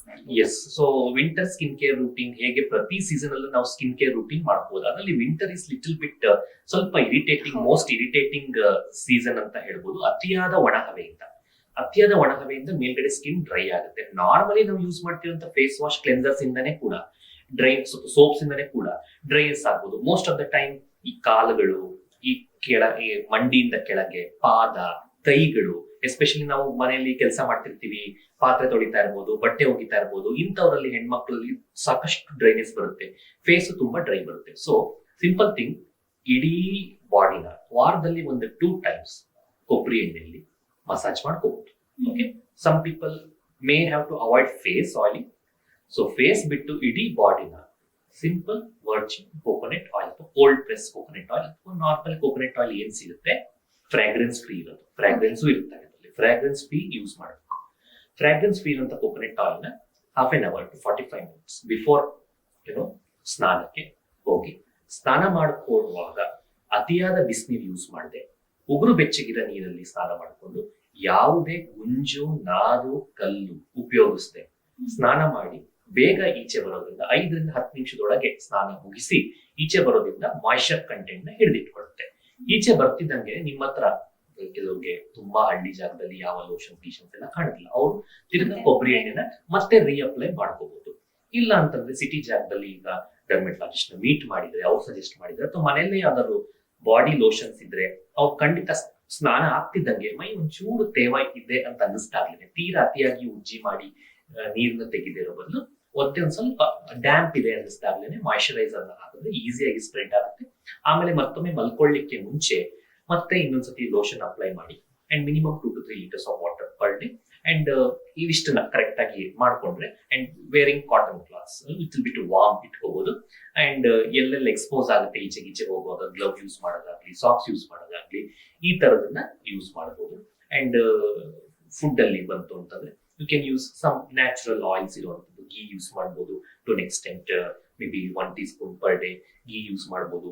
ಕೆಲವು ಕಾಳು ಮತ್ತೆ ನಟ್ಸ್ ಪದಾರ್ಥಗಳು ಇಂಥದನ್ನ ಯೂಸ್ ಮಾಡಬಹುದು. That will help to maintain skin. And ಒಣ ದ್ರಾಕ್ಷಿ ಕೂಡ for skin it is really good. ಅಂದ್ರೆ ಒಣ ದ್ರಾಕ್ಷಿನ ನೈಟ್ ನೆನೆಸ್ಕೊಂಡು ನೆನೆಸಿ ಒಣ ದ್ರಾಕ್ಷಿನ, ಕಪ್ಪು ಒಣ ದ್ರಾಕ್ಷಿ ಇಸ್ ಈವನ್ ಬೆಟರ್. ಅದನ್ನ ನೆನೆಸಿ ಒಂದ್ ಸ್ವಲ್ಪ ನೈಟ್ ನೆನೆಸ್ಬೇಕು ಅಂತೇನಿಲ್ಲ, ಸಾಧಾರಣ ಒಂದು 30-40 minutes ಮುಂಚೆ ಒಂಚೂರು ನೆನೆಸಿ ಓವರ್ ನೈಟ್ ನೆನೆಸಿದ್ರೆ ಒಳ್ಳೇದು. ಬೆಳಗಿನ ನೀರನ್ನ ತೆಗೆದು ಆಮೇಲೆ ಖಾಲಿ ಹೊಟ್ಟೆಯಲ್ಲಿ ಅದನ್ನ ಕನ್ಸ್ಯೂಮ್ ಮಾಡಿದ್ರೆ ಇಟ್ ವಿಲ್ ಹೆಲ್ಪ್ ಯು. ಮತ್ತೆ ವಾಟರ್ ಕೂಡ ಜಾಸ್ತಿ ತಗೊಳ್ಬೇಕು, ಯಾಕಂದ್ರೆ ಕೆಲವೊಬ್ರು ನೀರು ಕಡಿಮೆ ಕುಡಿತಾರೆ. ಅದರ್ವೈಸ್ ಇಲ್ಲ ಅಂತಂದ್ರೆ ಲಿಕ್ವಿಡ್, ಈಗ ಸಿಟ್ರಸ್ ಫ್ರೂಟ್ ಇರ್ಬೋದು, ಆರೆಂಜ್ ಇರ್ಬೋದು, yes direct water consumption and indirectly, for example cucumber ಇರ್ಬೋದು, ಪಂಪ್ಕಿನ್ ಇರ್ಬೋದು, ಪಪಾಯಾಸ್ ಇರ್ಬೋದು, ಅಥವಾ ನೀವು ಹೇಳ್ದಂಗೆ ಸಿಟ್ರಸ್ ಫ್ರೂಟ್ಸ್ ಇರ್ಬೋದು, ಆರೆಂಜಸ್ ಇರ್ಬೋದು, ಮೂಸಂಬಿ ಇರ್ಬೋದು. ಸೊ ಇಂಥದನ್ನ ಕೂಡ ಬಳಸಬೇಕು. One fruit serving per day. ಒಂದು ಫ್ರೂಟ್ ಜ್ಯೂಸ್ ಅಲ್ಲ, ಹೋಲ್ ಫ್ರೂಟ್ ಇರ್ಬೇಕು ಅದನ್ನ, ಯಾಕಂದ್ರೆ ಫೈಬರ್ ಕಂಟೆಂಟ್ ಇರುತ್ತೆ. ಜ್ಯೂಸ್ ಮಾಡ್ಬಿಟ್ರೆ ಮತ್ತೆ ಶುಗರ್ ಹಾಕ್ದಂಗೆ ಆಯ್ತು. ಸೊ ಅದರಿಂದ whole fruit per day is very good. It will help you to keep your skin also nourishing and it will help you also to glow. ನೋಡೋದಲ್ಲ ವೀಕ್ಷಕರೇ, ಈ ಒಂದು ಜೀವನ್ ರೇಖಾ ನೇರ ಪ್ರಸಾರ ಕಾರ್ಯಕ್ರಮದಲ್ಲಿ ಸ್ಕಿನ್ ಪ್ರಾಬ್ಲಮ್ ಇರ್ಬೋದು, ಹೇರ್ ಲಾಸ್ ಇರ್ಬೋದು, ಹಾಗೆ ನಮ್ಮ ಸ್ಕಿನ್ ನ ಯಾವ ತರ ಕೇರ್ ಮಾಡಬೇಕು ಅಂತ ಸಾಕಷ್ಟು ಮಾಹಿತಿನ ಭಾನವಿ ಆಸ್ಪತ್ರೆಯ ವೈದ್ಯರಾದಂತಹ ಡಾಕ್ಟರ್ ಶ್ರೇಯಸ್ ಅವರು ನಿಮ್ಗೆ ನೀಡಿದ್ರು ಅಂತಾನೆ ಹೇಳ್ಬೋದು. ಹಾಗೆ ನೀವು ಅಥವಾ ನಿಮ್ಮ ಸುತ್ತಮುತ್ತ ಅಥವಾ ನಿಮ್ಮ ಫ್ರೆಂಡ್ ಸರ್ಕಲ್ ಅಲ್ಲಿ ಯಾರಾದ್ರೂ ಹೇರ್ ಲಾಸ್ ಮತ್ತೆ ಸ್ಕಿನ್ ಪ್ರಾಬ್ಲಮ್ ಇಂದ ಸಫರ್ ಮಾಡ್ತಿದ್ರೆ ಡೈರೆಕ್ಟ್ ಆಗಿ ಭಾನವಿ ಆಸ್ಪತ್ರೆಗೆ ಹೋಗಿ ಡಾಕ್ಟರ್ ಶ್ರೇಯಸ್ ಅವ್ರನ್ನ ಮೀಟ್ ಮಾಡಿ ಅಂತ ಹೇಳ್ತಾ ಇವತ್ತಿನ ವಿಶೇಷ ಕಾರ್ಯಕ್ರಮನ ಮುಗಿಸ್ತಾ ಇದ್ದೀನಿ. ಹೀಗೆ ನೋಡ್ತಾ ಇರಿ ನಿಮ್ಮ ನೆಚ್ಚಿನ ಸೀಮೈಸೂರು ವಾಹಿನಿ.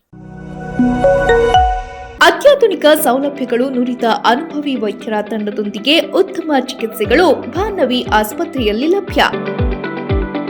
ನಮ್ಮಲ್ಲಿ ನ್ಯೂರಾಲಜಿ, ನ್ಯೂರೋ ಮೈಕ್ರೋಸ್ಕೋಪಿಕ್ ಚಿಕಿತ್ಸೆ, ENT, ಕಿಡ್ನಿ ಸ್ಟೋನ್ಗೆ ಲೇಸರ್ ಚಿಕಿತ್ಸೆ, dermatology, tattoo removal laser treatment, hair transplant, gynaecology, paediatric, radiology, laboratory, diagnostics, 24/7 pharmacy, emergency ಮತ್ತು ಆಂಬ್ಯುಲೆನ್ಸ್ ಸೇವೆಗಳು ಲಭ್ಯ. ಆಧುನಿಕ ವೈದ್ಯಕೀಯ ಸಲಕರಣೆಯನ್ನ ಹೊಂದಿರುವ operation theatre, ICU, endoscopic, dialysis ಚಿಕಿತ್ಸೆಗಳನ್ನ ನೀಡಲಾಗುವುದು. ಇದಲ್ಲದೆ ಸರ್ಕಾರಿ ಮತ್ತು ಯಾವುದೇ ಖಾಸಗಿ ಹೆಲ್ತ್ ಇನ್ಶೂರೆನ್ಸ್ ಯೋಜನೆಯನ್ನ ಒಳಗೊಂಡಿದೆ. ಸೇವಾ ಮನೋಭಾವ ಹೊಂದಿರುವ ವೈದ್ಯರು ಮತ್ತು ನರ್ಸಿಂಗ್ ಸಿಬ್ಬಂದಿಗಳಿಂದ ಉತ್ತಮ ಸೇವೆ ನೀಡಲಾಗುವುದು. ನಿಮ್ಮ ಯಾವುದೇ ಆರೋಗ್ಯ ಸಮಸ್ಯೆಗೆ ಸೂಕ್ತ ಚಿಕಿತ್ಸೆ ಪಡೆಯಲು ಭಾನ್ನವಿ ಆಸ್ಪತ್ರೆಗೆ ಭೇಟಿ ಕೊಡಿ. ಸಂಪರ್ಕಿಸಿ ಭಾನ್ನವಿ ಆಸ್ಪತ್ರೆ, P2, Aniketana road, E&F block, Kuvempu Nagar, Mysuru.